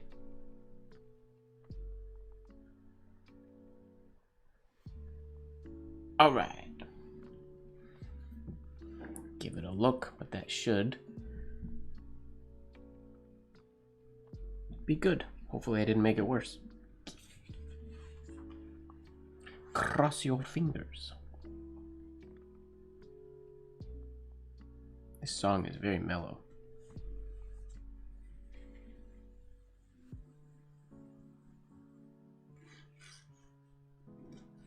Ooh, that's one thing I'm trying to get rid of. That little, I do a habitual compound curve when I go into that shade, and I want to, I don't know why I do that. I only do it on the lowercase g. Or capital G, sorry. For some reason.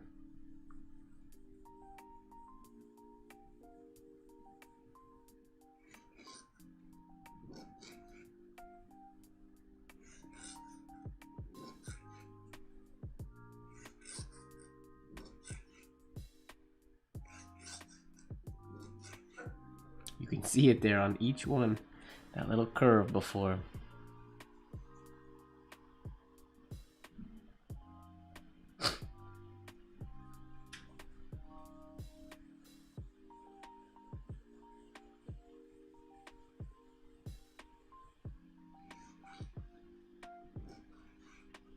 Nope.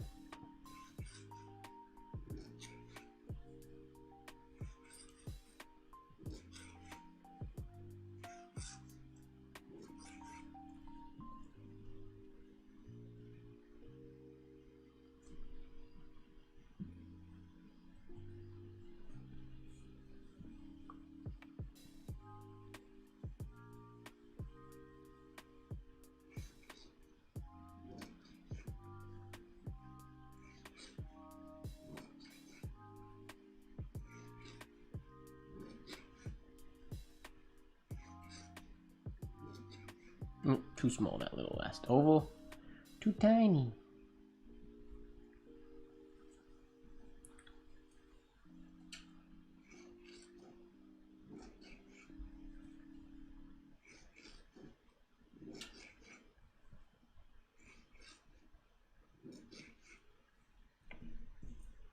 Do do do do. Do do do do.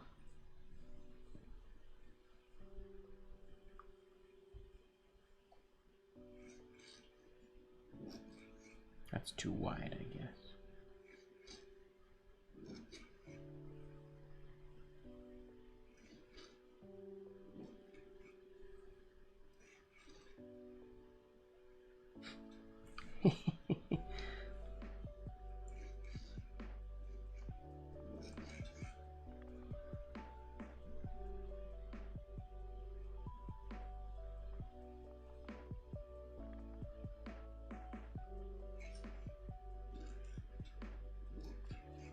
There, just for Colby. I don't know if Colby's still here or not. There's a penguin G.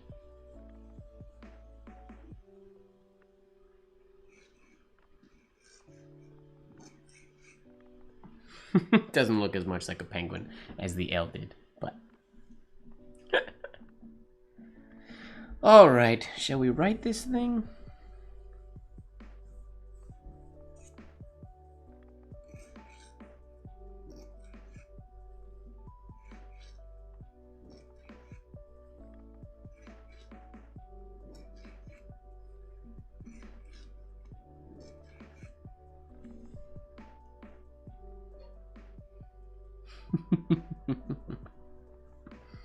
I read your mind, Ojaswini.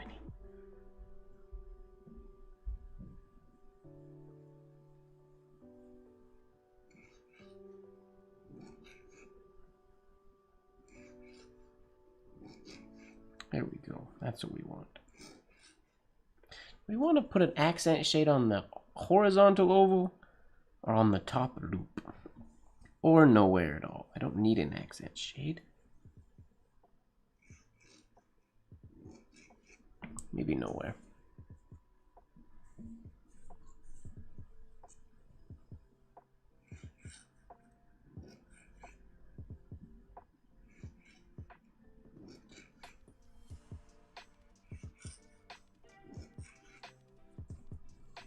Okay, now we have to make it smaller because I'm writing it too big.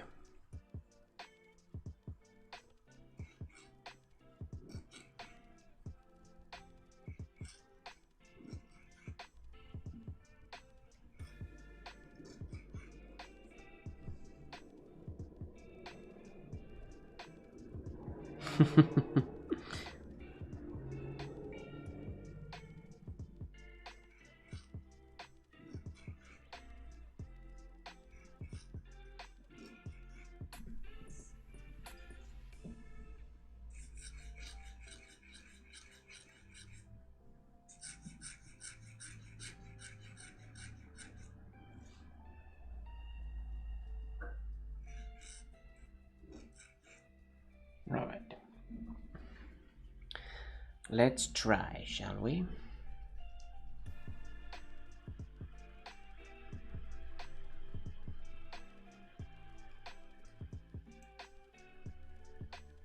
Gnomon.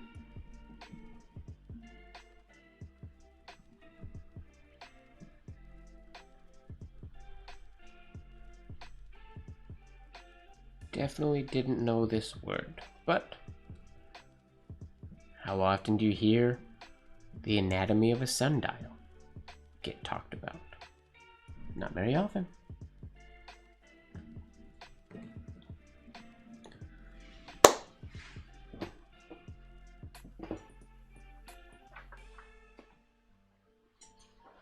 Papier. Cream-colored paper.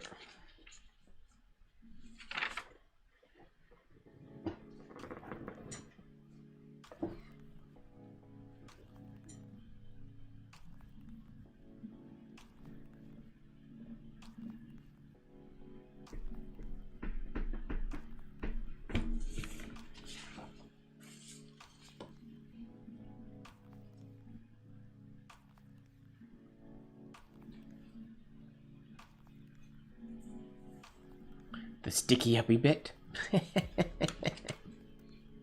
Yeah, I guess I've never really called it anything. I'd call it the part that casts the shadow. Makes sense that it would have a name.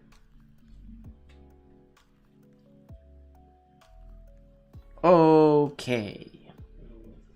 Do. G.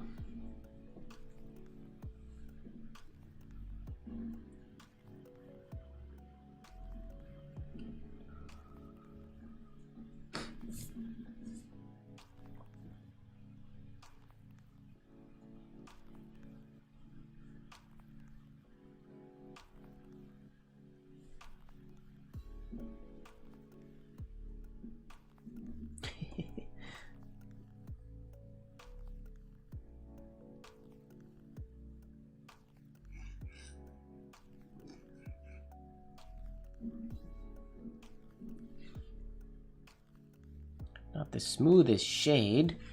Nice ovals, but just try to smooth out that exit of the shade a little bit. A little bit more.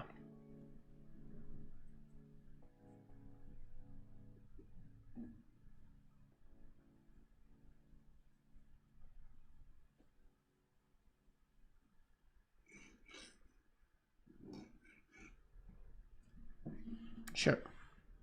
We crossed in a weird spot, but that's okay.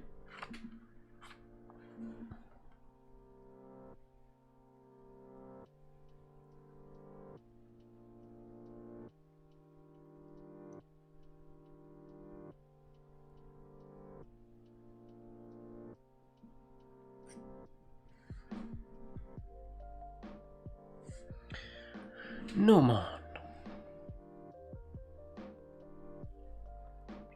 Yeah. Upon second thought, I don't like the where that exit oval crosses through. It bugs me. And we're gonna be picky today, because we can be.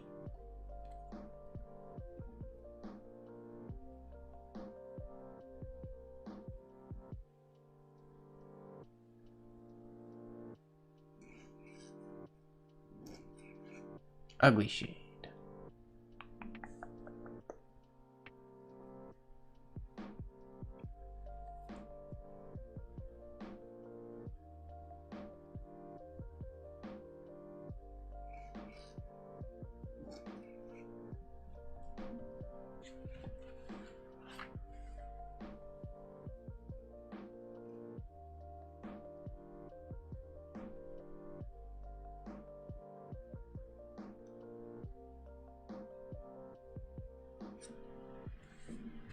No, man. Do do do do. The raised part. Wait, where did?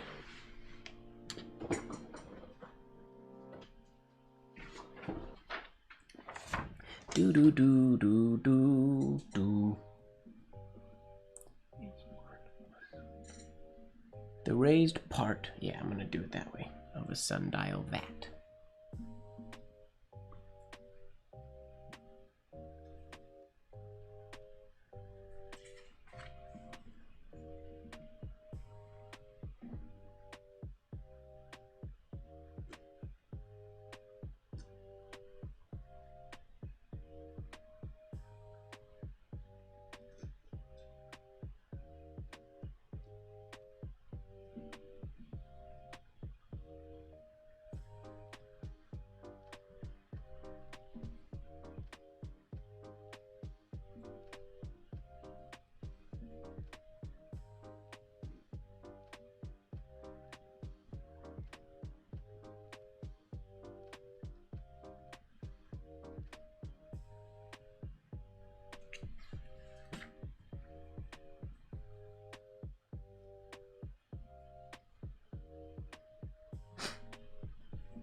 Of a sundial vat.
Yeah, short definitions are nice.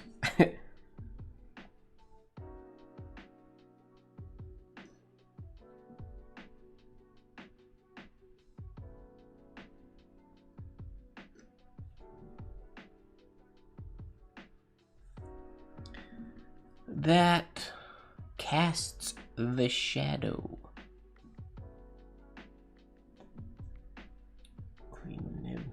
Kind of messed up the H a little bit, but that's okay.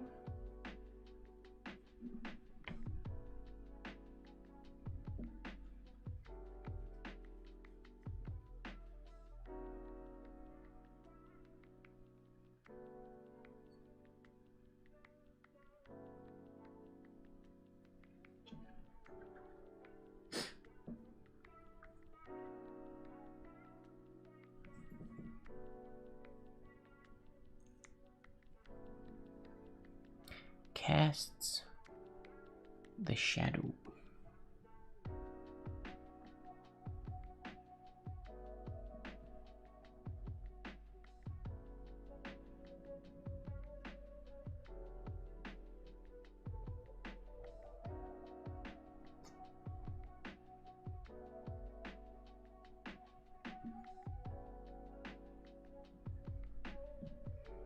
Whoops. Sorry. Didn't realize I was out of frame there.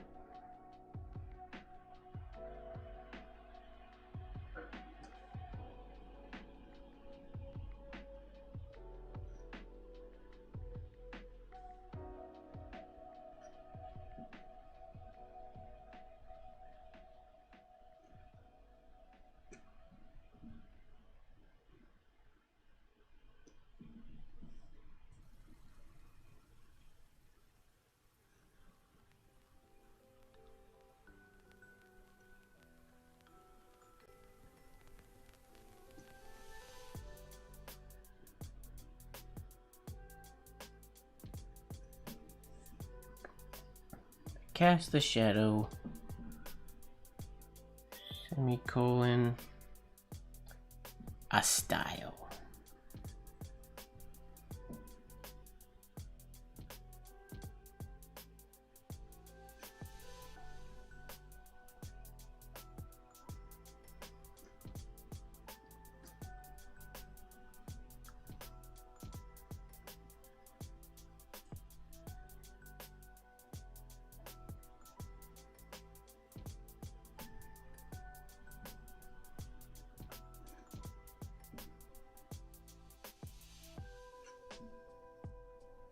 Ta-da! That'll work.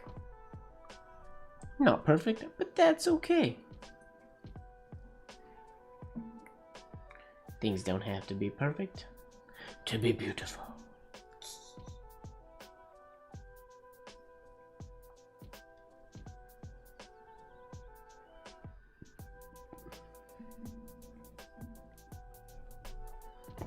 Alright, there's that. I'll put that aside to dry. We need some style. We need some sundoused. Oh, I just realized I was supposed to write that on a different sheet of paper. Doesn't really matter, but we'll grab our practice sheet back here, and we'll what should I practice? Let's do some ascenders maybe.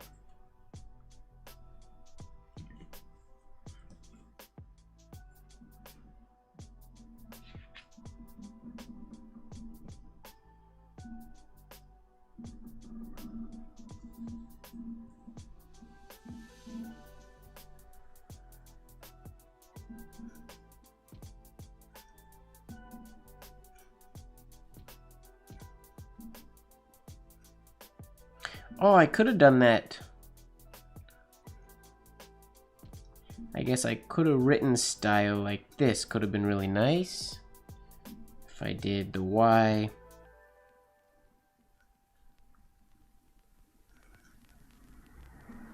Into the ascender could have been pretty. I was saying during one of the live study room nights, I don't remember if it was last night or the night before that. Night before that, I think. About how I actually quite enjoy the writing that stroke. The Y to the H, or a descender straight into an ascender. I think that looks really pretty.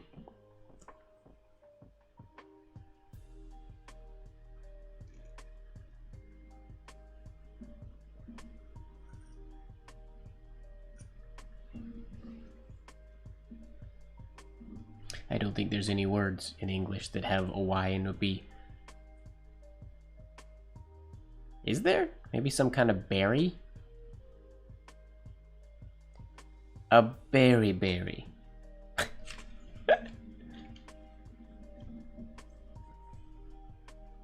Is there a word that has a Y followed with a B? Play ball is 2 words. I don't know.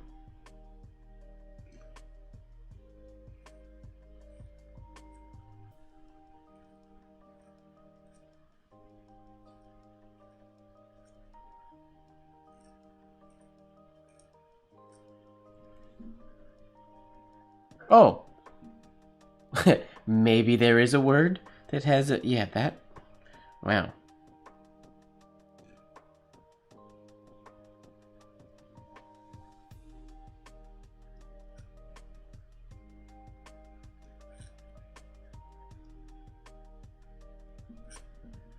Thank you, James.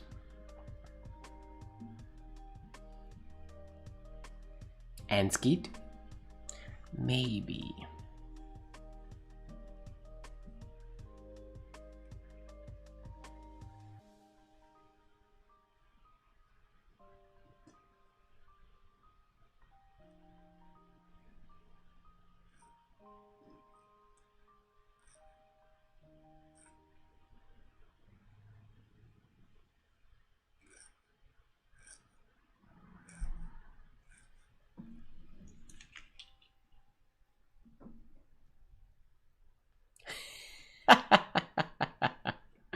Possibly. I'll let you get away with that. I mean, I am very fond of spelling things phonetically, so that could work. Would it be correct? Absolutely not, but that's okay.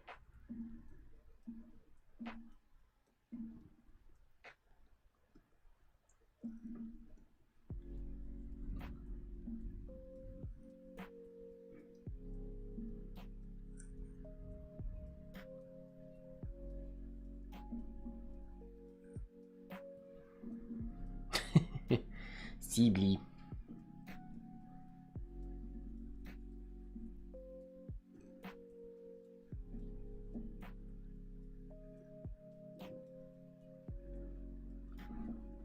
Oh, the Y into a long S.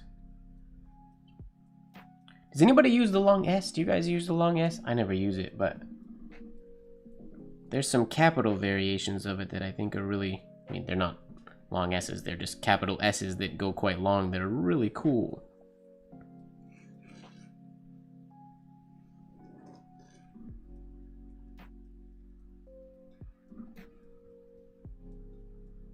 Sen? That didn't work. I was gonna write Spencerian, but then I obviously forgot the P, so I wrote Sen instead. You know, I totally meant to. It's the main character from Spirited Away.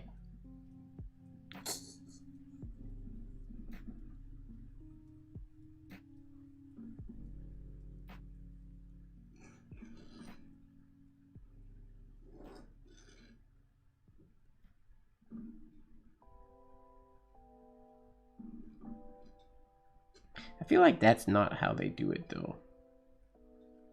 I feel like what I just wrote is not a good example. Hello, Gary. Doing well. I don't know what to do now. I finished. Oh, I could do what Colby said he was doing earlier. I could work on capital D.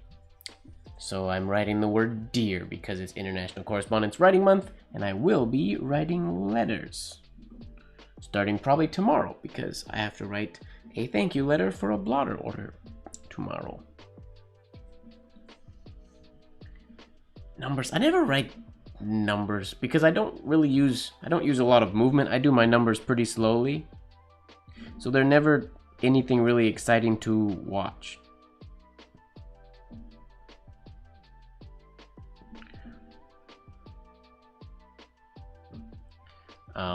I need to go through practice in Palmer method or the like and do some business penmanship numbers to get quicker with them.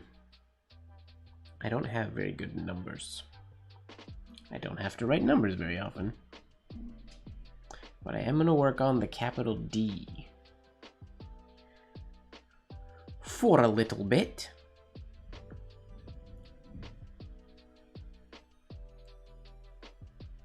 Unless there are any suggestions or questions that people may have in the chat. Oh, thank you very much. That is very nice of you to say, Gary.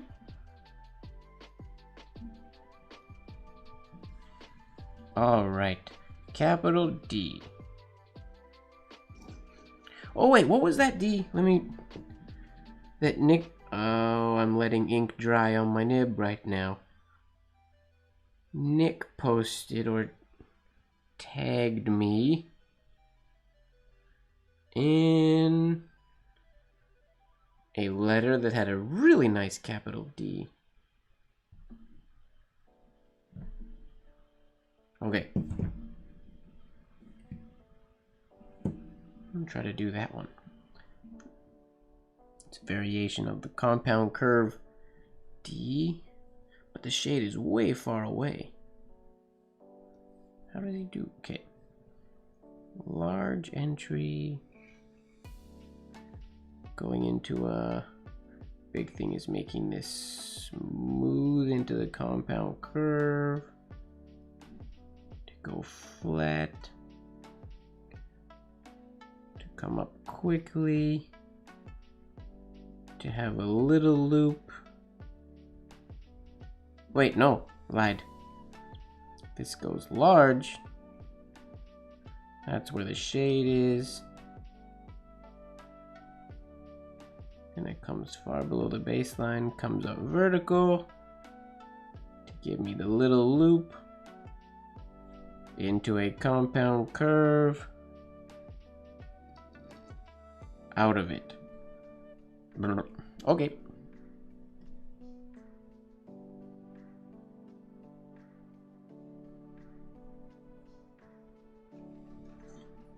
Okay.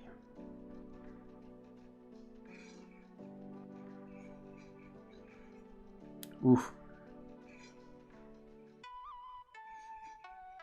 The problem is going from here to here is very wide. Hey Satvik, how's it going? I don't want to do that with whole arm because I want a little more control. Maybe I'll just shrink it.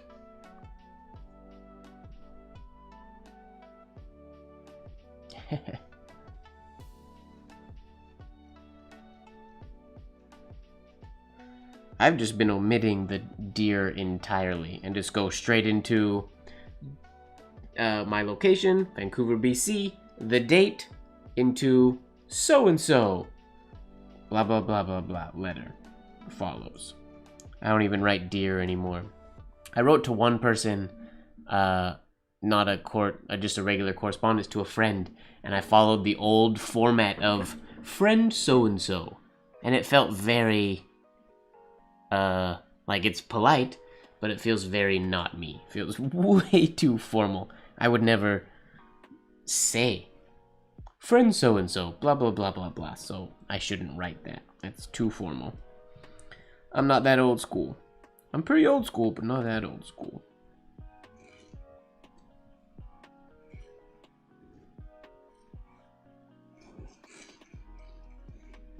Jeez, you really... I might have to do that in whole arm. I don't want to. Yes, can I go even smaller?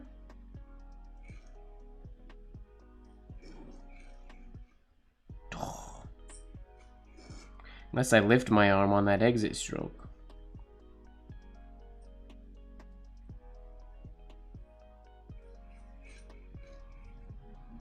I just can't travel that much wide. English. I can't travel that much wide. You heard it here first, folks.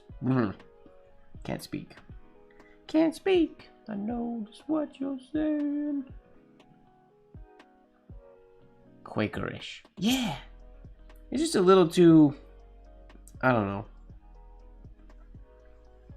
I do like... I've never written a letter to two people. Like how people would write to like Zaner and Blozer. Like Messrs. Zaner and Blozer. I like Messrs. Like the Messrs... like the Marauders. Messrs. Mooney. Oh gosh, I don't remember the order. Padfoot and Prongs. Mooney, Wormtail, Padfoot, and Prongs. Messrs. I like that. But I've never actually had an occasion to use it.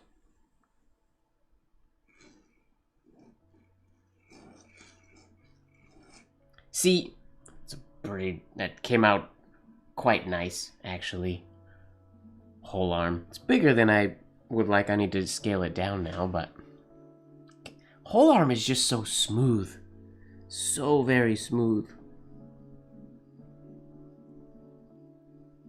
We'll see the big difference that would make this nicer is if this crossed a little sooner through here. Yeah. Okay. I mean, this like the simplified version of this was a D that was used quite often. I know it's in Mike Saul's book. There's a few different variations of it in his book. A lot of penmen used it. I don't know exactly where it came from specifically, but it's in a lot of old specimens and things like that. It was used quite often. This one right here. Simple like that. I don't use it very often, but this one caught my eye when Nick posted it on Instagram the other day.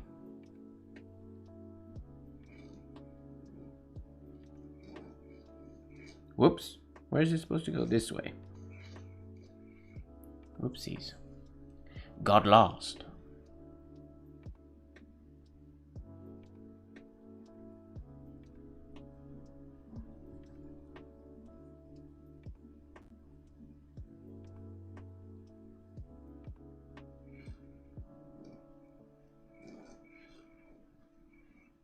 I did it again. I bring this up so high.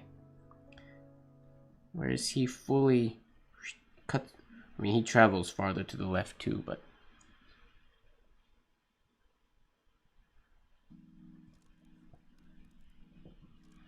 I mean, yeah, whole arm is great when you can control it. It's really tough to do small controlled writing with whole arm, but I really enjoy whole arm. I mean, it's how I do all the majority of the signatures and stuff that I do in the challenges, because whole arm was what I practiced first before I practiced forearm movement. So I'm relatively comfortable with it, but for the size I'm trying to write these days, it's very hard to control.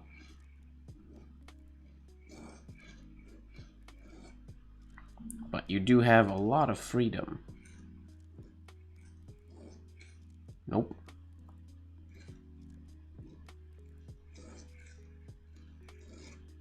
Something like that. Oh, I did that under my picture. Sorry, you guys couldn't even see. But I'm going to stop doing that, D, because I don't feel like doing whole arm movement today. Because I'm training forearm movement. So I'm going to go back to the standard capital D.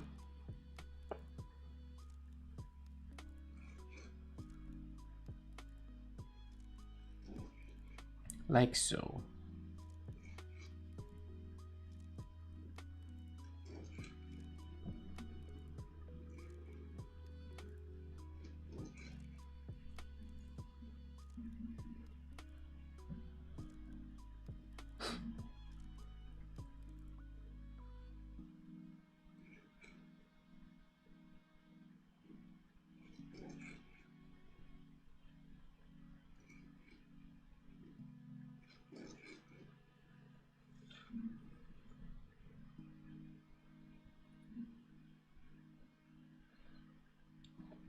Your lowercase aren't terrible, Hody. But that's not a bad thing. Working on lowercase is good. The majority of my practice off of screen, off of camera, has been with lowercase. I mean, it's one of the main reasons I'm keeping the dictionary.com word of the day exercises so simple, not flourishy, because I practice flourishy and fancy stuff all the time. Case in point, all day today. And I need to work on my lowercase, and I've been really enjoying it. What up, Lori? Welcome, welcome. Thanks for popping in.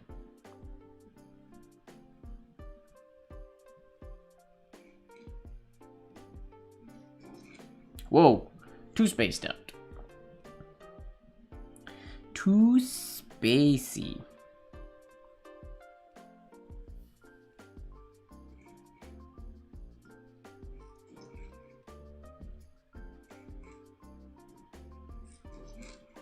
I can never decide if I want that little oval to sit on the baseline, because there's the two main variations there where it can go like on the baseline to go up, or it can go straight and dip a little below the baseline, or even sit on the baseline but still stay at an upright angle, which I prefer. Thanks, Ojaswini.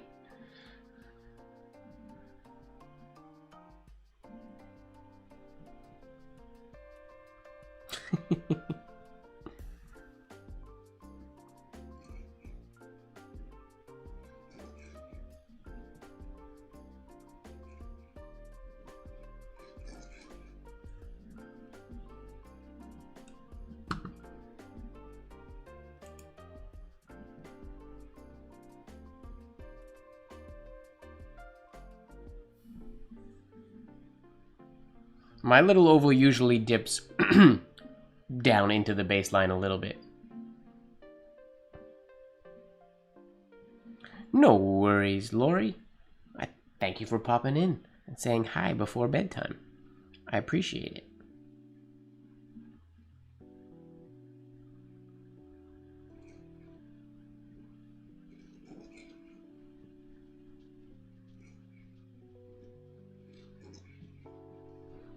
Okay, let's get a slightly bigger shade now.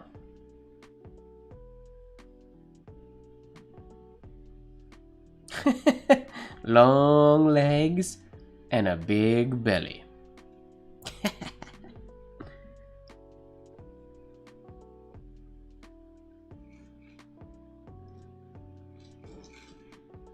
Ooh, that one turned out okay. Long exit oval though. Do do do do do do do do do do do do. Oh, sheet of paper. I guess I can use the bottom of this one for the CZ paper page.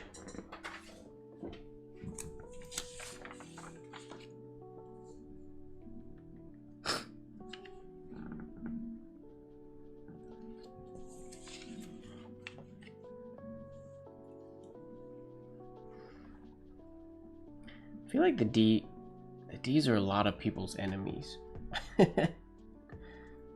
They're aggressive. They don't like to be done nicely, unfortunately.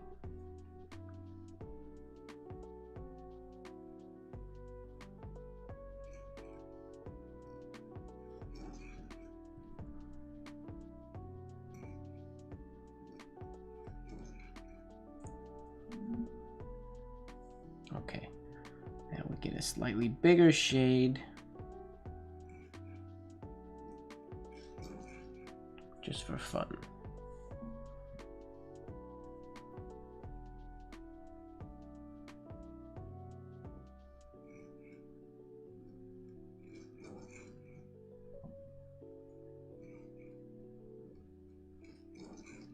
Oof, that one was too angled. It's that little bit.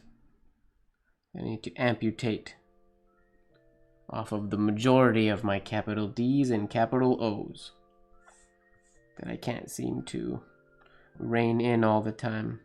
Has a mind of its own.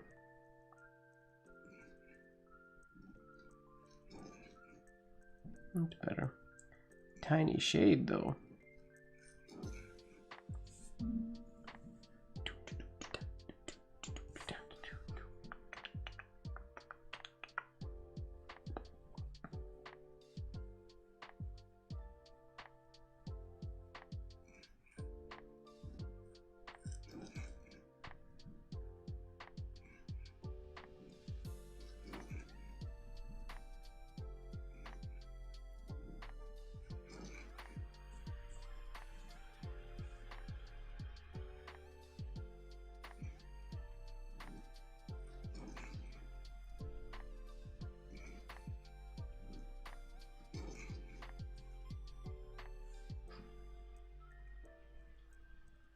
Gotta slow down the exit.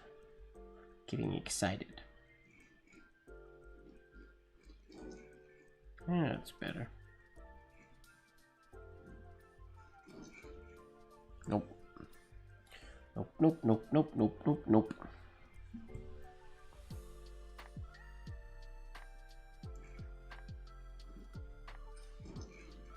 Oh, too close to the stem, but that was the right idea for the shade in the exit oval. That was the speed and the flow that I want. Whoops. Smeared ink.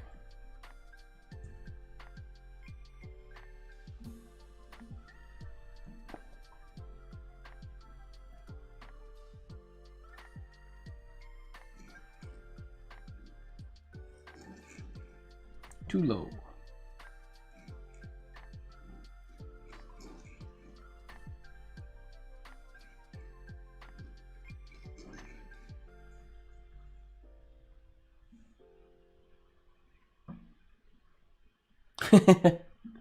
Nice. I mean, there's nothing wrong with that.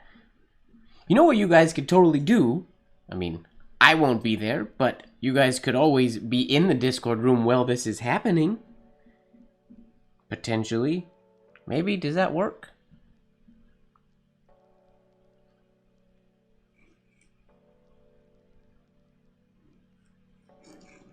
Might be a little much for the internet to handle, I guess.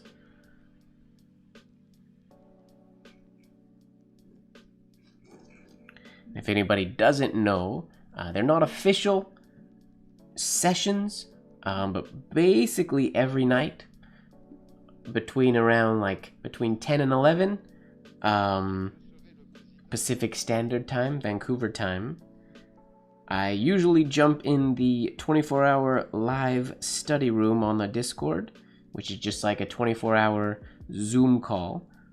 I jump in there to write the word of the day and to do a nightly practice session, to which anybody is free to join in, come hang out, turn your camera on. You don't have to turn your camera on. You don't have to turn your microphone on either. It's up to you, but you can. If you want to just hang out and practice to feel like you're practicing with somebody, I'll be in there, usually.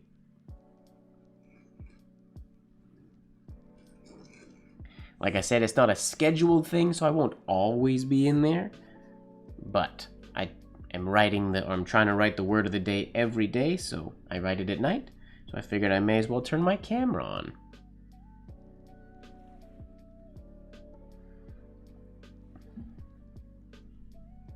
And I'm not gonna be there probably every day, just because I don't want it to be something that I feel committed that I have to do every single day.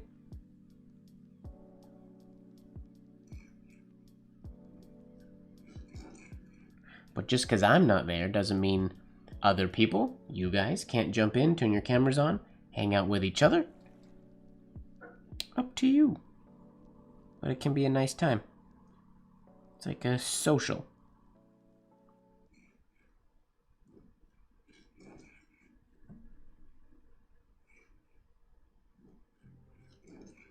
Whoa, messy shade.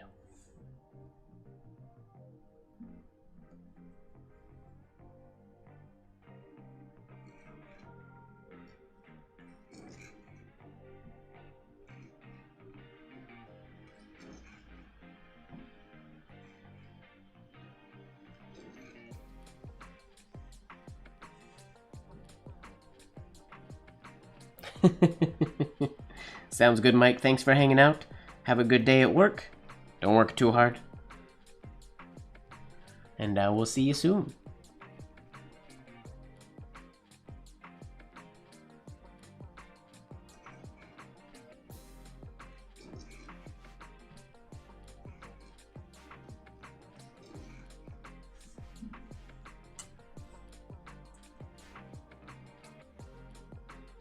Good night.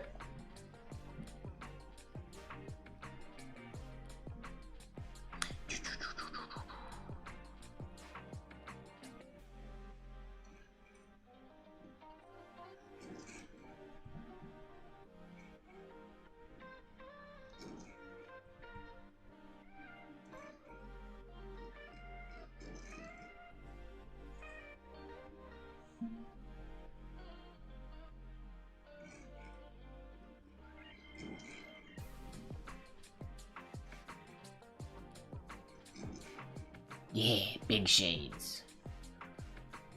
Add some attack to this letter.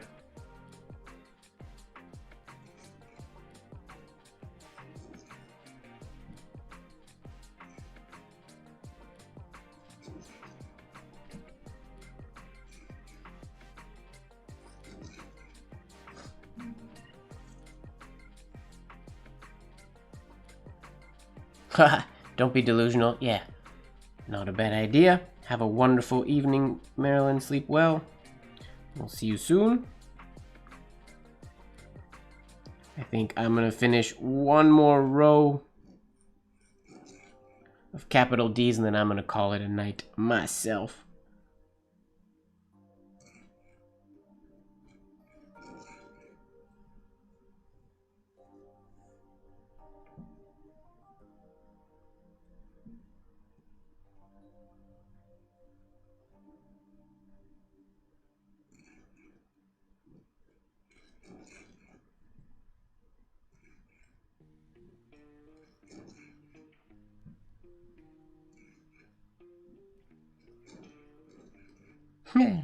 Bad experiment. Didn't work.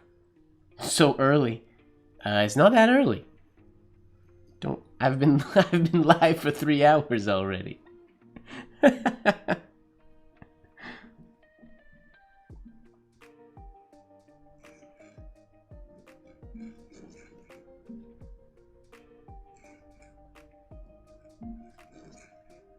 I've been writing non-stop for 3 hours.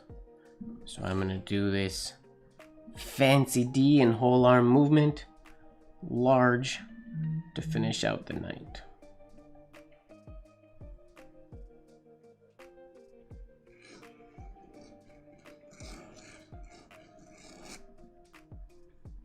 Here we go.